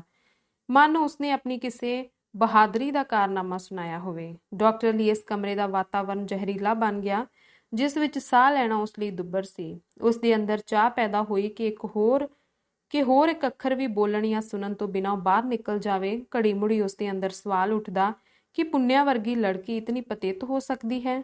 ਓਹ, ਡਾਕਟਰ ਆਨੰਦ ਦੇ ਦਿਲ ਵਿੱਚ ਕ੍ਰੋਧ ਦੀ ਮਾਤਰਾ ਵੱਧ ਰਹੀ ਸੀ। ਬੜਾ ਬਦਮਾਸ਼ ਨਿਕਲਿਆ ਉਹ ਕਮਬਖਤ। ਪੁੰਨਿਆ ਬੋਲਣ ਦੇ ਨਾਲ ਨਾਲ ਹੀ ਇੱਕ ਬੜੀ ਬਰੀਕ ਨਜ਼ਰ ਨਾਲ ਡਾਕਟਰ ਦੇ ਚਿਹਰੇ ਤੋਂ ਉਸਦੇ ਦਿਲ ਦਾ ਮਜ਼ਮੂਨ ਪੜ੍ਹਦੀ ਰਹੀ ਸੀ। ਉਸ ਦੇ ਅੰਦਰ ਕੀ ਕੁਝ ਹੋ ਰਿਹਾ ਹੈ ਇਸ ਤੋਂ ਉਹ ਬੇਖਬਰ ਨਹੀਂ ਸੀ। ਜਿਉਂ ਹੀ ਡਾਕਟਰ ਨੇ ਉਪਰੋਕਤ ਗੱਲ ਕਹੀ ਕਿ ਪੁੰਨਿਆ ਦੇ ਅੰਦਰ ਜਿਵੇਂ ਸੁੱਤੀ ਹੋਈ ਨਾਗਣੀ ਜਾਗ ਪਈ, ਉਹ ਬੋਲੀ, ਕੀ ਕਿਹਾ ਜੇ ਬਦਮਾਸ਼? ਨਹੀਂ ਡਾਕਟਰ ਜੀ, ਤੁਸੀਂ ਉਸ ਨੂੰ ਸਮਝ ਹੀ ਨਹੀਂ ਸਕੇ, ਤੇ ਨਾ ਹੀ ਮੈਂ ਇਹੋ ਜਿਹੇ ਸ਼ੈਤਾਨ ਨੂੰ ਸਮਝਣ ਦੀ ਖਾਹਿਸ਼ ਰੱਖਦਾ ਹਾਂ। ਡਾਕਟਰ ਨੇ ਬਿਨਾਂ ਇਸ ਗੱਲ ਦੀ ਪਰਵਾਹ ਕੀਤਿਆਂ ਕਿ ਪੁੰਨਿਆ ਉੱਤੇ ਕੀ ਅਸਰ ਹੋਵੇਗਾ, ਇੰਨੀ ਗੱਲ ਹੋਰ ਆਖ ਦਿੱਤੀ। ਪਰ ਪੁੰਨਿਆ ਨੇ ਆਪਣੇ ਗੁੱਸੇ ਨੂੰ ਬੇਕਾਬੂ ਨਹੀਂ ਹੋਣ ਦਿੱਤਾ। ਉਹ ਭੀੜੀ ਜਿਹੀ ਆਵਾਜ਼ ਵਿੱਚ ਬੋਲੀ, ਤੇ ਮੇਰੀ ਬਾਬਤ ਤੁਹਾਡਾ ਕੀ ਖਿਆਲ ਹੈ ਡਾਕਟਰ ਜੀ? ਤੁਹਾਡੀ ਬਾਬਤ? ਬੋਲਦਾ ਡਾਕਟਰ ਚੁੱਪ ਹੋ ਗਿਆ। ਇੱਕ ਐਸੀ ਨਜ਼ਰ ਨਾਲ ਉਹ ਪੁੰਨਿਆ ਵੱਲ ਤੱਕਿਆ ਜਿਸ ਵਿੱਚ ਨਫ਼ਰਤ ਦਾ ਜਜ਼ਬਾ ਬੇਨਕਾਬ ਸੀ। ਹਾਂ, ਪੁੰਨਿਆ ਪੂਰੀ ਨਿਰਧੜਕਤਾ ਵਿੱਚ ਬੋਲੀ, ਕਹਿ ਦਿਓ ਨਾ ਕਿ ਪੁੰਨਿਆ ਤੂੰ ਮਨਸੂਰ ਨਾਲੋਂ ਵੀ ਵੱਡੀ ਬਦਮਾਸ਼ ਹੈ। ਡਾਕਟਰ ਨਹੀਂ ਬੋਲਿਆ, ਪਰ ਉਸਦੀਆਂ ਅੱਖਾਂ ਸਭ ਕੁਝ ਬੋਲ ਕੇ ਦੱਸ ਰਹੀਆਂ ਸਨ, ਜਿਨ੍ਹਾਂ ਵਿੱਚੋਂ ਆਤਿਸ਼ਬਾਜ਼ੀ ਦੇ ਅਨਾਰ ਵਾਂਗ ਅੱਗ ਦੇ ਫੁਆਰੇ ਛੁੱਟ ਰਹੇ ਸਨ। ਪਰ ਪੁੰਨਿਆ ਉੱਤੇ ਛੁੱਟ ਇਸ ਤੋਂ ਕੁਝ ਵੀ ਅਸਰ ਨਾ ਹੋਇਆ ਕਿ ਉਸਦੇ ਸਾਹਮਣੇ ਬੈਠਾ ਆਦਮੀ, ਜਿਸ ਲਈ ਉਹ ਕੰਗੂ ਦੀ ਕਟੋਰੀ ਲਈ ਖੜੀ ਸੀ, ਉਸਨੂੰ ਮਿੱਟੀ ਦਾ ਪੁਤਲਾ ਜਾਪਣ ਲੱਗਾ। ਬੋਲਦੇ ਕਿਉਂ ਨਹੀਂ ਡਾਕਟਰ ਜੀ? ਪੁੰਨਿਆ ਨੇ ਤਿਰਛੀ ਨਜ਼ਰ ਨਾਲ ਉਸ ਵੱਲ ਤੱਕਦਿਆਂ ਵਿਅੰਗ ਨਾਲ ਕਿਹਾ। ਤੁਸੀਂ ਤਾਂ ਮੈਨੂੰ ਹਜੇ ਹੁਣੇ-ਹੁਣੇ ਗੰਗਾ ਜਲ ਨਾਲੋਂ ਵੀ ਵੱਧ ਸਗੋਂ ਗੰਗਾ ਦੀ ਤੁਲਨਾ ਦੇ ਰਹੇ ਸਾਂ। ਕੀ ਮੈਂ ਪੁੱਛ ਸਕਦੀ ਹਾਂ ਕਿੱਥੇ ਗਿਆ ਬਾਪੂ ਗਾਂਧੀ ਦਾ ਉਹ ਉਪਦੇਸ਼? ਕਰੋਧ ਤੇ ਨਫ਼ਰਤ ਨਾਲ ਹੋਠਾਂ ਤੀਕ ਭਰਿਆ ਹੋਣ ਤੇ ਵੀ ਡਾਕਟਰ ਨੇ ਆਪਣੇ ਜਜ਼ਬੇ ਨੂੰ ਕਾਬੂ ਵਿੱਚ ਰੱਖਣ ਦੀ ਅਸਫਲ ਕੋਸ਼ਿਸ਼ ਕਰਦਿਆਂ ਪੁੰਨਿਆ ਦੇ ਜਵਾਬ ਵਿੱਚ ਜ਼ੁਬਾਨ ਖੋਲ੍ਹੀ। ਐਤਕੀ ਉਸਦੇ ਬੋਲਣ ਢੰਗ ਵਿੱਚ ਫਿਲਾਸਫਰਾਂ ਵਰਗਾ ਰੰਗ ਸੀ। ਖਿਮਾ ਕਰਨਾ ਪੁੰਨਿਆ ਜੀ, ਤੁਸਾਂ ਨਾ ਮਹਾਤਮਾ ਗਾਂਧੀ ਦੇ ਉਪਦੇਸ਼ ਨੂੰ ਸਮਝਿਆ ਹੈ, ਨਾ ਹੀ ਮੇਰੇ ਭਾਵ ਨੂੰ। ਗੰਗਾ ਜਲ ਤੋਂ ਉਹਨਾਂ ਦਾ ਮਤਲਬ ਸੀ ਕਿ ਜਿਨ੍ਹਾਂ ਮਾਸੂਮ ਲੜਕੀਆਂ ਨੂੰ ਮੁਸਲਮਾਨਾਂ ਨੇ ਉਹਨਾਂ ਦੀ ਬੇਵਸੀ ਤੋਂ ਫਾਇਦਾ ਉਠਾ ਕੇ ਬੇਇੱਜ਼ਤ ਕੀਤਾ, ਉਹ ਗੰਗਾ ਜਲ ਵਾਂਗ ਪਵਿੱਤਰ ਨੇ, ਕਿਉਂਕਿ ਨੀਅਤਨ ਉਹਨਾਂ ਨੇ ਕੋਈ ਪਾਪ ਨਹੀਂ ਸੀ ਕੀਤਾ। ਪਰ ਇਹ ਤੁਹਾਡੇ ਵਾਲਾ ਮਾਮਲਾ ਤਾਂ ਕੁਝ ਵੱਖਰੀ ਕਿਸਮ ਦਾ ਹੈ, ਜਦਕਿ ਤੁਸਾਂ ਖੁਦ ਅਤੇ ਜਾਣਬੁੱਝ ਕੇ ਇੱਕ ਮੁਸਲਮਾਨ ਪਾਸ ਆਪਣੀ ਇੱਜ਼ਤ। ਬੋਲਦਾ ਉਹ ਚੁੱਪ ਹੋ ਗਿਆ, ਪਰ ਉਸਦੀਆਂ ਅੱਖਾਂ ਵਿੱਚੋਂ ਫੁੱਟ ਰਹੇ ਘ੍ਰਿਣਾ ਦੇ ਫੁਹਾਰੇ ਨਹੀਂ ਰੁਕੇ, ਸਗੋਂ ਹੋਰ ਤੇਜ਼ ਹੋ ਗਏ। ਖਬਰਦਾਰ ਡਾਕਟਰ ਜੀ, ਬਾਹਰ ਕੜਕ ਰਹੀ ਬਿਜਲੀ ਵਾਂਗ ਪੁੰਨਿਆ ਕੜਕੀ। ਤੁਹਾਨੂੰ ਪਤਾ ਹੋਣਾ ਚਾਹੀਦਾ ਕਿ ਇਸ ਵੇਲੇ ਤੁਸੀਂ ਕਿਸ ਦਾ ਅਪਮਾਨ ਕਰ ਰਹੇ ਹੋ। ਕੀ ਮੈਂ ਪੁੱਛ ਸਕਦੀ ਹਾਂ ਕਿ ਕਿੱਥੇ ਹੈ ਤੁਹਾਡਾ ਉਹ ਇਕਰਾਰ ਜਿਹੜਾ ਹਜੇ ਹੁਣੇ ਤੁਸਾਂ ਮੇਰੇ ਨਾਲ ਕੀਤਾ ਸੀ, ਸਭ ਕੁਝ ਕਹਿਣ ਤੇ ਸਹਿਣ ਦਾ? ਯਾਦ ਹੈ? ਡਾਕਟਰ ਆਨੰਦ ਦੀ ਜ਼ੁਬਾਨ ਵਿੱਚ ਤੇਜ਼ੀ ਆ ਗਈ। ਪਰ ਇਸ ਦਾ ਇਹ ਮਤਲਬ ਨਹੀਂ ਕਿ ਤੁਸੀਂ ਮੇਰੀ ਛਾਤੀ ਵਿੱਚ ਛੁਰਾ ਘੋਪ ਕੇ ਫਿਰ ਵੀ ਮੇਥੋਂ ਅਡੋਲਤਾ ਦੀ ਉਮੀਦ ਰੱਖੋ। ਤੁਸਾਂ ਬਹੁਤ ਕੁਝ ਸਹਿ ਲਿਆ, ਹੁਣ ਮੇਰੀ ਵੀ ਇੱਕ ਗੱਲ ਸੁਣ ਲਓ। ਮੇਰੇ ਦਿਲ ਵਿੱਚ ਤੁਹਾਡਾ ਜਿੰਨਾ ਸਤਿਕਾਰ ਤੇ ਪਿਆਰ ਇਸ ਘੜੀ ਤੋਂ ਪਹਿਲਾਂ ਸੀ, ਉਸ ਦਾ ਵਰਣਨ ਮੇਥੋਂ ਜ਼ੁਬਾਨ ਨਾਲ ਨਹੀਂ ਸੀ ਹੋ ਸਕਦਾ। ਸੱਚੇ ਦਿਲੋਂ ਕਹਿੰਦਾ ਹਾਂ ਕਿ ਤੁਹਾਨੂੰ ਗੰਗਾ ਵਰਗੀ ਪਵਿੱਤਰ ਸਮਝਦਾ ਸਾਂ, ਪਰ ਮੈਂ ਬੜਾ ਬਦਕਿਸਮਤ ਨਿਕਲਿਆ। ਤੁਹਾਡੀ ਕਹਾਣੀ ਦਾ ਆਖਰੀ ਹਿੱਸਾ ਸੁਣ ਕੇ ਸਭ ਕੁਝ ਜਾਂਦਾ ਰਿਹਾ। ਮੇਰੀਆਂ ਉਮੀਦਾਂ ਦੀ ਦੁਨੀਆ ਤੁਸਾਂ ਤਬਾਹ। ਪੁੰਨਿਆ ਵਿੱਚੋਂ ਹੀ ਬੋਲ ਪਈ। ਕੀ ਕਿਹਾ ਜੇ? ਮੇਰੀ ਕਹਾਣੀ ਦਾ ਆਖਰੀ ਹਿੱਸਾ? ਨਹੀਂ ਡਾਕਟਰ ਜੀ, ਮੇਰੀ ਕਹਾਣੀ ਦਾ ਅਸਲ ਵਿੱਚ ਇਹ ਮੁੱਢ ਹੈ ਜਿਸ ਨੂੰ ਤੁਸੀਂ ਆਖਰੀ ਹਿੱਸਾ ਕਹਿ ਰਹੇ ਹੋ। ਮੈਂ ਹਜੇ ਹੋਰ ਵੀ ਕਾਫੀ ਕੁਝ ਤੁਹਾਨੂੰ ਸੁਣਾਉਣਾ ਹੈ, ਪਰ ਉਸ ਤੋਂ ਪਹਿਲਾਂ ਮੈਂ ਤੁਹਾਥੋਂ ਇੱਕ ਗੱਲ ਪੁੱਛਣਾ ਚਾਹੁੰਦੀ ਹਾਂ ਕਿ ਮੇਰੇ ਸਾਰੇ ਬਿਆਨ ਵਿੱਚ ਤੁਹਾਨੂੰ ਕਿਹੜੀ ਗੱਲ ਇਹੋ ਜਿਹੀ ਦਿਸੀ ਕਿ ਮੈਂ ਤੁਹਾਡੀਆਂ ਨਜ਼ਰਾਂ ਵਿੱਚ ਦੇਵੀ ਤੋਂ ਬਦਲ ਕੇ ਇੱਕਦਮ ਦੈਤਨੀ ਬਣ ਗਈ? ਡਾਕਟਰ ਨੇ ਉਸੇ ਤਮਕ ਭਰੇ ਲਹਿਜ਼ੇ ਵਿੱਚ ਜਵਾਬ ਦਿੱਤਾ। ਪੁੰਨਿਆ ਜੀ, ਆਪਣੀ ਸਭਿਅਤਾ ਬਾਬਤ ਜਾਂ ਆਪਣੇ ਸਮਾਜਿਕ ਅਸੂਲਾਂ ਬਾਬਤ ਮੈਂ ਅਜਿਹਾ ਕੋਈ ਸਿਧਾਂਤ ਤੁਹਾਡੇ ਸਾਹਮਣੇ ਪੇਸ਼ ਕਰਨ ਦੀ ਲੋੜ ਨਹੀਂ ਸਮਝਦਾ, ਜਦਕਿ ਜਾਣਦਾ ਹਾਂ ਕਿ ਮੇਰੇ ਸਾਹਮਣੇ ਇੱਕ ਵਿਦਵਾਨ ਲੜਕੀ ਬੈਠੀ ਹੈ ਜਿਹੜੀ ਆਪਣੇ ਧਾਰਮਿਕ, ਕੌਮੀ ਤੇ ਸਮਾਜਿਕ ਅਸੂਲਾਂ ਤੋਂ ਭਲੀ ਤਰ੍ਹਾਂ ਵਾਕਿਫ ਹੈ। ਕੀ ਇੰਨੀ ਕੁ ਗੱਲ ਵੀ ਤੁਹਾਨੂੰ ਸਮਝਾਉਣ ਦੀ ਲੋੜ ਹੈ ਕਿ ਭਾਰਤ ਦੀ ਇੱਕ ਕੁਆਰੀ ਲੜਕੀ ਦੀਆਂ ਅਖਲਾਕੀ ਤੇ ਸਮਾਜਿਕ ਜ਼ਿੰਮੇਵਾਰੀਆਂ ਕੀ ਨੇ? ਕਿਸੇ ਗੈਰ ਮਜ਼ਹਬ ਦੇ ਆਦਮੀ ਲਈ ਤੁਹਾਡਾ ਤਿਆਗ ਉਸੇ ਹੱਦ ਤੱਕ ਸ਼ਲਾਘਾਯੋਗ ਕਿਹਾ ਜਾ ਸਕਦਾ ਹੈ ਜਿਸ ਹੱਦ ਤੱਕ ਤੁਹਾਡਾ ਨਾਰੀਪਨ ਮਹਿਫੂਜ਼ ਹੈ। ਮੰਨਦਾ ਹਾਂ ਕਿ ਤੁਸੀਂ ਮਨਸੂਰ ਦੀ ਜਾਨ ਬਚਾਉਣ ਦੇ ਜਜ਼ਬੇ ਅਧੀਨ ਹੀ ਇਹ ਕਦਮ ਉਠਾਇਆ ਸਹੀ, ਪਰ ਮੈਂ ਨਿਰਸੰਕੋਚ ਕਹਿ ਸਕਦਾ ਹਾਂ ਕਿ ਭਾਰਤੀ ਨਾਰੀ ਦਾ ਇਸਤਰੀ ਧਰਮ ਹੀ ਉਸ ਲਈ ਸਭ ਤੋਂ ਵੱਧ ਕੀਮਤੀ ਚੀਜ਼ ਹੈ। ਮੇਰੇ ਜਵਾਬ ਵਿੱਚ ਯਕੀਨਨ ਤੁਸੀਂ ਕਹੋਗੇ ਕਿ ਫਿਰ ਕੀ ਮੈਂ ਮਨਸੂਰ ਨੂੰ ਮਰ ਜਾਣ ਦਿੰਦੀ? ਮੈਂ ਕਹਿੰਦਾ ਹਾਂ, ਇੱਕ ਨਹੀਂ ਭਾਵੇਂ 10,000 ਮਨਸੂਰ ਵੀ ਤੁਹਾਨੂੰ ਆਪਣੇ ਨਾਰੀ ਧਰਮ ਤੋਂ ਕੁਰਬਾਨ ਕਰਨੇ ਪੈਂਦੇ, ਮਾਮੂਲੀ ਗੱਲ ਸੀ। ਏਡੀਆਂ ਫੜਾਂ ਨਾ ਮਾਰੋ ਡਾਕਟਰ ਜੀ, ਪੁੰਨਿਆ ਬਿਨਾਂ ਅਸਰ ਕਬੂਲਣ ਤੋਂ ਬੋਲੀ। ਨਾਰੀ ਧਰਮ ਦੀ ਰੱਖਿਆ ਦੇ ਅਸੂਲਾਂ ਨੂੰ ਇੱਕ ਨਾਰੀ ਤੁਹਾਡੇ ਨਾਲੋਂ ਜ਼ਿਆਦਾ ਸਮਝ ਸਕਦੀ ਹੈ। ਤੁਸਾਂ ਲੋਕਾਂ ਨੇ ਤਾਂ ਇਹ ਭਾਰਤੀ ਨਾਰੀ ਲਫ਼ਜ਼ ਸਿਰਫ ਲੈਕਚਰਾਂ ਵਿੱਚ ਬੋਲਿਆਂ ਤੇ ਰਸਾਲਿਆਂ ਵਿੱਚ ਛਪਵਾਉਣ ਲਈ ਹੀ ਕੰਠ ਕੀਤੇ ਹੋਏ ਨੇ, ਪਰ ਮੈਂ ਇਹਨਾਂ ਲਫ਼ਜ਼ਾਂ ਦੇ ਤੱਤ ਨੂੰ ਤੇ ਇਹਨਾਂ ਦੇ ਸਿਧਾਂਤ ਨੂੰ ਉਨੀ ਹੀ ਚੰਗੀ ਤਰ੍ਹਾਂ ਸਮਝਦੀ ਹਾਂ ਜਿੰਨਾ ਕੁ ਤੁਹਾਡੇ ਮਨ ਨੂੰ। ਖਿਮਾ ਕਰਨਾ, ਤੁਸੀਂ ਆਪਣੀ ਕਲਪਨਾ ਵਿੱਚ ਵੀ ਨਹੀਂ ਲਿਆ ਸਕਦੇ ਭਾਰਤੀ ਨਾਰੀ ਦੇ ਧਰਮ ਜਾਂ ਉਸ ਦੀ ਰੱਖਿਆ ਦੇ ਅਸੂਲਾਂ ਨੂੰ। ਮੰਨਦੀ ਹਾਂ ਕਿ ਮਨਸੂਰ ਦੀ ਜ਼ਿੰਦਗੀ ਬਚਾਉਣ ਲਈ ਮੇਰਾ ਉਸ ਰਾਤ ਵਾਲਾ ਉਠਾਇਆ ਹੋਇਆ ਕਦਮ ਕਿਸੇ ਨਜ਼ਰੀਏ ਦੇ ਤੌਰ ਤੇ ਨਹੀਂ ਪੇਸ਼ ਕੀਤਾ ਜਾ ਸਕਦਾ, ਨਾ ਹੀ ਮੈਂ ਆਮ ਇਸਤਰੀ ਨੂੰ ਅਜਿਹੀ ਖੁੱਲ੍ਹ ਦੇਣ ਨੂੰ ਤਿਆਰ ਹਾਂ, ਕਿਉਂਕਿ ਇਹੋ ਜਿਹਾ ਖਤਰਨਾਕ ਕਦਮ ਕਿਸੇ ਖਤਰਨਾਕ ਸਮੇਂ ਹੀ ਉਠਾਇਆ ਜਾ ਸਕਦਾ ਹੈ, ਸੋ ਵੀ ਉਦੋਂ ਜਦੋਂ ਕਿਸੇ ਇਸਤਰੀ ਨੂੰ ਆਪਣੀ ਇਸਤਰੀਅਤ ਉੱਤੇ ਰੱਬ ਜਾਂ ਗੁਰੂ ਜਿੰਨਾ ਭਰੋਸਾ ਹੋਵੇ।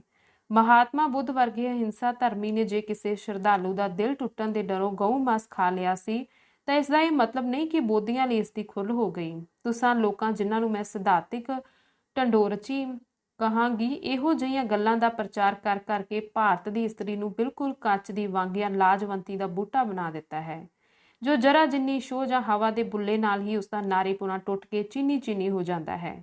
ਪਰ ਇਸ ਦੇ ਦੂਜੇ ਅੰਗ ਵੱਲ ਤੁਸਾਂ ਕਦੀ ਘੱਟ ਹੀ ਨਜ਼ਰ ਮਾਰਨ ਦੀ ਖੇਚਲ ਕੀਤੀ ਹੋਵੇਗੀ। ਤੁਸਾਂ ਲੋਕ ਬਾਹਾਂ ਉਲਾਰ ਕੇ ਕੂਕਦੇ ਰਹਿੰਦੇ ਹੋ ਕਿ ਜ਼ਿੰਦਗੀ ਦੇ ਹਰ ਪਹਿਲੂ ਵਿੱਚ ਮਰਦ ਤੇ ਇਸਤਰੀ ਦੇ ਫਰਜ਼ ਤੇ ਅਧਿਕਾਰ ਸਾਵੇਂ ਨੇ। ਫਿਰ ਮਰਦ ਲਈ ਵੀ ਇਹ ਕਾਨੂੰਨ ਕਿਉਂ ਨਹੀਂ ਲਾਗੂ ਹੁੰਦਾ ਕਿ ਉਸਦਾ ਪੁਰਖਤਵ ਵੀ ਇਸਤਰੀ ਦੀ ਛੂਹ ਨਾਲ ਉਸੇ ਤਰ੍ਹਾਂ ਨਸ਼ਟ ਹੋ ਜਾਂਦਾ ਹੈ ਜਿਕਨ ਇਸਤਰੀ ਦਾ ਮਰਦ ਨੂੰ ਛੂਹਿਆ? ਡਾਕਟਰ ਜੀ, ਇੱਕ ਵਾਰੀ ਫਿਰ ਦੁਹਰਾ ਕੇ ਦੱਸਦਿਆਂ, ਮੈਂ ਆਪਣੀ ਕਰਨੀ ਉੱਤੇ ਨਾ ਤਾਂ ਸ਼ਰਮਿੰਦਾ ਹਾਂ, ਨਾ ਹੀ ਇਸ ਨੂੰ ਕਿਸੇ ਸਿਧਾਂਤਕ ਨੁਕਸੇ ਦੇ ਤੌਰ ਤੇ ਵਰਤਣਾ ਮੇਰਾ ਮੰਤਵ ਹੈ। ਮੈਂ ਇੰਨਾ ਹੀ ਜਾਣਦੀ ਹਾਂ ਕਿ ਮੇਰੇ ਅੰਦਰ ਉਸ ਵੇਲੇ ਇੱਕ ਇਨਸਾਨ ਦੀ ਜ਼ਿੰਦਗੀ ਨੂੰ ਬਚਾਉਣ ਦਾ ਬੇਪਨਾਹ ਜਜ਼ਬਾ ਸੀ, ਬੇਪਨਾਹ ਤੇ ਬੇਵਸ। ਪਰ ਪੁੰਨਿਆ ਜੀ, ਡਾਕਟਰ ਉਸੇ ਬੇਲਚਕ ਰਵੱਈਏ ਵਿੱਚ ਬੋਲਿਆ, ਫਿਰ ਵੀ ਅਜਿਹਾ ਕਰਕੇ ਤੁਸੀਂ ਇਸਤਰੀ ਜਾਤੀ ਲਈ ਕੋਈ ਕਾਬਲੇ ਫਖਰ ਮਿਸਾਲ ਨਹੀਂ ਪੇਸ਼ ਕੀਤੀ। ਮੈਂ ਆਪਣੀ ਗੱਲ ਨੂੰ ਇੱਕ ਵਾਰੀ ਫਿਰ ਦੁਹਰਾਉਂਦਾ ਹਾਂ ਕਿ ਇਸ ਨਾਲੋਂ ਚੰਗਾ ਸੀ ਜੇ ਮਨਸੂਰ ਮਰ ਜਾਣ ਦਿੰਦੇ। ਸ਼ਾਇਦ ਉਸ ਵੇਲੇ ਤੁਸੀਂ ਆਪਣੇ ਨਾਰੀਪੁਣੇ ਨਾਲੋਂ ਮਨਸੂਰ ਦੀ ਜ਼ਿੰਦਗੀ ਦੀ ਕੀਮਤ ਜ਼ਿਆਦਾ ਸਮਝੀ ਹੋਵੇ। ਤੁਸੀਂ ਮੇਰੇ ਮਨੋਰਥ ਦੇ ਨੇੜੇ ਵੀ ਨਹੀਂ ਪਹੁੰਚੇ ਡਾਕਟਰ ਜੀ, ਪੁੰਨਿਆ ਉਸੇ ਜੋਸ਼ ਵਿੱਚ ਬੋਲੀ। ਮੈਂ ਜੋ ਕੁਝ ਕੀਤਾ ਸੀ ਉਹ ਦੁਨੀਆ ਦੇ ਸਾਹਮਣੇ ਚੰਗੀ ਜਾਂ ਮੰਦੀ ਮਿਸਾਲ ਰੱਖਣ ਦੇ ਇਰਾਦੇ ਨਾਲ ਨਹੀਂ ਸੀ ਕੀਤਾ। ਨਾ ਹੀ ਮੈਂ ਉਸ ਵੇਲੇ ਆਪਣੇ ਨਾਰੀਪੁਣੇ ਨੂੰ ਤੋਲਣ ਲਈ ਕੋਈ ਤਕੜੀ ਹੱਥ ਵਿੱਚ ਫੜੀ ਬੈਠੀ ਸਾਂ। ਮੈਂ ਤਾਂ ਉਸ ਵੇਲੇ ਕੇਵਲ ਮਾਨਵਤਾ ਦੀ ਡੂੰਘਾਈ ਵਿੱਚ ਉਤਰੀ ਹੋਈ ਮਹਿਸੂਸ ਕਰਦੀ ਸਾਂ।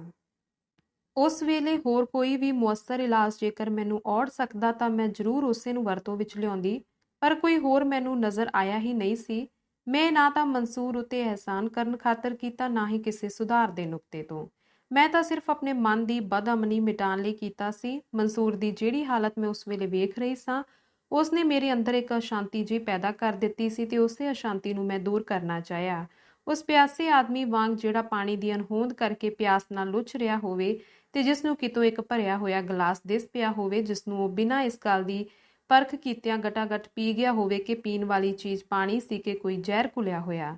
ਇਹ ਗੱਲ ਤਾਂ ਹੋਈ ਮੇਰੀ ਜਾਤ ਬਾਰੇ ਕਿ ਇਸ ਵਿੱਚ ਮੇਰਾ ਕਿੰਨਾ ਕੁ ਕਸੂਰ ਸੀ। ਦੂਜੀ ਗੱਲ ਰਹੀ ਮਨਸੂਰ ਦੀ, ਜਿਸ ਨੂੰ ਤੁਸੀਂ ਬਦਮਾਸ਼ ਕਹਿ ਚੁੱਕੇ ਹੋ। ਮੇਰਾ ਯਕੀਨ ਵਿੱਚ ਆ ਚੁੱਕੀ ਹੈ ਕਿ ਮਨਸੂਰ ਦਾ ਸਬਰ ਬਹੁਤਾ ਲੰਮਾ ਤੇ ਉੜਕਸ਼ੋਹੀ ਹੈ। ਜੇ ਕਦੀ ਮੈਂ ਉਸ ਅੱਗੇ ਆਪਣੀ ਜ਼ਿੰਦਗੀ ਦਾ ਖਤਰਾ ਨਾ ਪੇਸ਼ ਕਰਦੀ ਤਾਂ ਮੇਰਾ ਯਕੀਨ ਹੈ ਕਿ ਉਸਨੇ ਆਪਣੇ ਮਨ ਦੀ ਗਿਰਾਵਟ ਜਾਂ ਕਮਜ਼ੋਰੀ, ਜੋ ਵੀ ਕਹਿ ਲਓ, ਨੂੰ ਕਬਰ ਤੀਕ ਆਪਣੀ ਛਾਤੀ ਵਿੱਚ ਲੁਕਾ ਕੇ ਲੈ ਜਾਣਾ ਸੀ। ਪਰ ਖਿਮਾ ਕਰਨਾ ਡਾਕਟਰ ਜੀ, ਜੇ ਭਲਾ ਤੁਹਾਨੂੰ ਕਿਸੇ ਇਹੋ ਜਿਹੇ ਇਮਤਿਹਾਨ ਵਿੱਚੋਂ ਲੰਘਣਾ ਪੈਂਦਾ ਤਾਂ ਤੁਸੀਂ ਕੀ ਕਰਦੇ? ਅਗਵਾ ਕਰਕੇ ਲਿਆਂਦੀ ਹੋਈ ਕਿਸੇ ਮੁਸਲਮਾਨ ਕੁੜੀ ਨਾਲ ਜੇ ਤੁਹਾਡਾ ਵਿਆਹ ਕਰ ਦਿੱਤਾ ਜਾਂਦਾ ਤੇ ਫਿਰ ਇੱਕ ਲੰਮੇ ਸਮੇਂ ਲਈ ਤੁਹਾਨੂੰ ਉਸ ਨਾਲ ਇੱਕੋ ਘਰ ਵਿੱਚ ਰਹਿਣਾ ਪੈਂਦਾ ਤਾਂ ਤੁਸੀਂ ਉਸ ਹਾਲਤ ਵਿੱਚ ਕੀ ਕਰਦੇ? ਮੇਰਾ ਖਿਆਲ ਹੈ ਤੁਸੀਂ ਮਨਸੂਰ ਨਾਲੋਂ ਅੱਧੀ ਜਾਂ ਚੌਥਾਈ ਮੰਜ਼ਲ ਵੀ ਤੈਅ ਨਾ ਕਰਦੇ। ਡਾਕਟਰ ਭੜਕ ਕੇ ਬੋਲਿਆ, ਮੈਨੂੰ ਅਫਸੋਸ ਹੈ ਪੁੰਨਿਆ ਜੀ, ਤੁਸੀਂ ਅਕਾਰਨ ਹੀ ਮੇਰੇ ਆਚਰਨ ਉੱਤੇ ਐਡਾ ਭਾਰੀ ਦੂਸ਼ਣ ਥੱਪ ਰਹੀ ਹੋ। ਮੈਨੂੰ ਇਨਸਾਨੀਅਤ ਦਾ ਪਾਸ। ਗੱਲ ਟੋਕ ਕੇ ਪੁੰਨਿਆ ਬੋਲੀ, ਕੀ ਕਿਹਾ ਜੇ ਅਕਾਰਨ? ਡਾਕਟਰ ਜੀ, ਮੈਂ ਤੁਹਾਡੀ ਦੁਸ਼ਮਣ ਨਹੀਂ ਹਾਂ ਕਿ ਤੁਹਾਡੇ ਉੱਤੇ ਅਕਾਰਨ ਦੋਸ਼ ਲਾਵਾਂ। ਮੈਂ ਹੁਣ ਤੀਕ ਜੋ ਕੁਝ ਤੁਹਾਨੂੰ ਸਮਝਦੀ ਆਈ ਸਾਂ ਉਹ ਤੁਹਾਨੂੰ ਇਨਸਾਨੀ ਛੱਡ ਕੇ ਦੇਵਤਾ ਦੀ ਪਦਵੀ ਤੇ ਜਾ ਪਹੁੰਚਾਉਂਦਾ ਹੈ। ਪਰ ਢੋਲ ਦਾ ਪੋਲ ਜਦ ਖੁੱਲਿਆ ਤਾਂ ਤੁਸੀਂ ਮੈਨੂੰ ਬਿਲਕੁਲ ਹੀ ਹੋਰ ਨਜ਼ਰੀ ਆਏ। ਜੇ ਕਿਸੇ ਆਮ ਆਦਮੀ ਵਿੱਚ ਮੈਂ ਇਹੋ ਜਿਹੀ ਕਮਜ਼ੋਰੀ ਵੇਖਦੀ ਤਾਂ ਮੇਰੇ ਦਿਲ ਨੂੰ ਇੰਨਾ ਦੁੱਖ ਨਾ ਹੁੰਦਾ, ਪਰ ਇੱਕ ਉੱਚੇ ਦਰਜੇ ਦੇ ਦੇਸ਼ ਭਗਤ ਦੀ ਇਹ ਹਾਲਤ ਕਿ ਚਾਂਦੀ ਦੀਆਂ ਠੀਕਰੀਆਂ ਖਾਤਰ ਉਸਨੇ ਆਪਣੇ ਸਾਰੇ ਅਸੂਲ ਇੱਕ ਇੱਕ ਕਰਕੇ ਕੁਰਬਾਨ ਕਰ ਦਿੱਤੇ। ਦੂਜੇ ਪਾਸੇ ਜਿਸ ਮਨਸੂਰ ਨੂੰ ਤੁਸੀਂ ਬਦਮਾਸ਼ ਦੀ ਪਦਵੀ ਦਿੱਤੀ ਹੈ, ਉਸਦੇ ਬੂਹੇ ਤੇ ਕਈ ਮਾਇਆ ਦੀਆਂ ਥੈਲੀਆਂ ਵਾਲੇ ਲੋਕਾਂ ਨੇ ਸਿਜਦੇ ਕੀਤੇ ਸਨ, ਕਿਉਂਕਿ ਪੇਂਡੂ ਜ਼ਮੀਨਾਂ ਦੀ ਅਲਾਟਮੈਂਟ ਵਿੱਚ ਪਟਵਾਰੀ ਹੋਣ ਕਰਕੇ ਉਸਦਾ ਚੋਖਾ ਹੱਥ ਸੀ। ਉਹ ਵੀ ਜੇ ਚਾਹੁੰਦਾ ਤਾਂ ਮੋਟਰ ਨਾ ਸਹੀ ਇੱਕ ਅੱਧ ਘੋੜੀ ਟਾਂਗਾ ਤਾਂ ਜ਼ਰੂਰ ਬਣਾ ਲੈਂਦਾ, ਜੇ ਤੁਹਾਡੇ ਵਾਂਗ ਲੋਭ ਦਾ ਸ਼ਿਕਾਰ ਹੋ ਕੇ ਅਸੂਲ ਨੂੰ ਪਿੱਟ ਕੇ ਬਹਿੰਦਾ। ਕੀ ਇਸ ਸਬੂਤ ਦੇ ਹੁੰਦਿਆਂ ਵੀ ਤੁਸੀਂ ਕਹਿ ਸਕਦੇ ਹੋ ਕਿ ਮੈਂ ਤੁਹਾਡੇ ਉੱਤੇ ਅਕਾਰਨ ਦੋਸ਼ ਲਾਇਆ ਹੈ? ਭਲਾ ਦਿਲ ਦੀ ਤਕੜੀ ਤੇ ਤੋਲੋ ਤਾਂ ਜਰਾ ਮਨਸੂਰ ਦੇ ਤੇ ਆਪਣੇ ਆਚਰਨ ਨੂੰ। ਪੁੰਨਿਆ ਦੀਆਂ ਕੌੜੀਆਂ ਗੱਲਾਂ ਸੁਣ ਕੇ ਡਾਕਟਰ ਦਾ ਜੋਸ਼ ਕਾਫੀ ਹੱਦ ਤੱਕ ਝੌਂ ਗਿਆ। ਉਹ ਜਵਾਬ ਵਿੱਚ ਕੁਝ ਕਹਿ ਨਹੀਂ ਲੱਗਾ ਸੀ ਕਿ ਪੁੰਨਿਆ ਬੋਲੀ, ਮੇਰੀ ਸਲਾਹ ਹੈ ਇਸ ਬਹਿਸ ਨੂੰ ਹਾਲੇ ਹੋਰ ਲੰਬੀ ਨਾ ਕੀਤਾ ਜਾਵੇ, ਕਿਉਂਕਿ ਮੇਰੀ ਕਹਾਣੀ ਹਜੇ ਮੁਕੰਮਲ ਨਹੀਂ ਹੋਈ। ਡਾਕਟਰ ਨਿਰਉਤਸ਼ਾਹੀ ਜਿਹਾ ਬੋਲਿਆ, ਰਹਿਣ ਦਿਓ, ਇੰਨੀ ਹੀ ਕਾਫੀ ਹੈ ਜਿੰਨੀ ਸੁਣ ਲਈ ਹੈ, ਨਾਲੇ ਰਾਤ ਬਹੁਤ ਬੀਤ ਚੁੱਕੀ ਹੈ, ਹੁਣ ਇਜਾਜ਼ਤ ਦਿਓ। ਡਾਕਟਰ ਦੇ ਨਿਰਾਦਰ ਭਰੇ ਸ਼ਬਦਾਂ ਦੀ ਪਰਵਾਹ ਨਾ ਕਰਦੀ ਹੋਈ ਪੁੰਨਿਆ ਬੋਲੀ, ਹਜੇ ਨਹੀਂ, ਕਿਉਂਕਿ ਹਜੇ ਨਫ਼ਰਤ ਨਾਲ ਤੁਹਾਡਾ ਦਿਲ ਪੂਰੀ ਤਰ੍ਹਾਂ ਨਹੀਂ ਭਰਿਆ। ਮੈਂ ਚਾਹੁੰਦੀ ਹਾਂ ਤੁਹਾਨੂੰ ਨਕੋ ਨੱਕ ਭਰ ਕੇ ਭੇਜਾਂ। ਤੁਹਾਡੇ ਅੱਗੇ ਆਪਣੀ ਨਿਰਦੋਸ਼ਤਾ ਸਾਬਿਤ ਕਰਨੀ ਨਹੀਂ ਚਾਹੁੰਦੀ, ਨਾ ਹੀ ਤੁਹਾਡੇ ਪਾਸੋਂ ਪਿਆਰ ਜਾਂ ਪ੍ਰਣ ਦੀ ਪਿੱਛਾ ਮੰਗਾਂਗੀ। ਇਤਨੀ ਬੇਅਣਖੀ ਨਹੀਂ ਹਾਂ, ਫਿਰ ਵੀ ਮੇਰੀ ਸਲਾਹ ਹੈ ਕਿ ਆਪਣੀ ਕਹਾਣੀ ਮੁਕੰਮਲ ਤੌਰ ਤੇ ਤੁਹਾਨੂੰ ਸੁਣਾਵਾਂ। ਧੰਨਵਾਦ।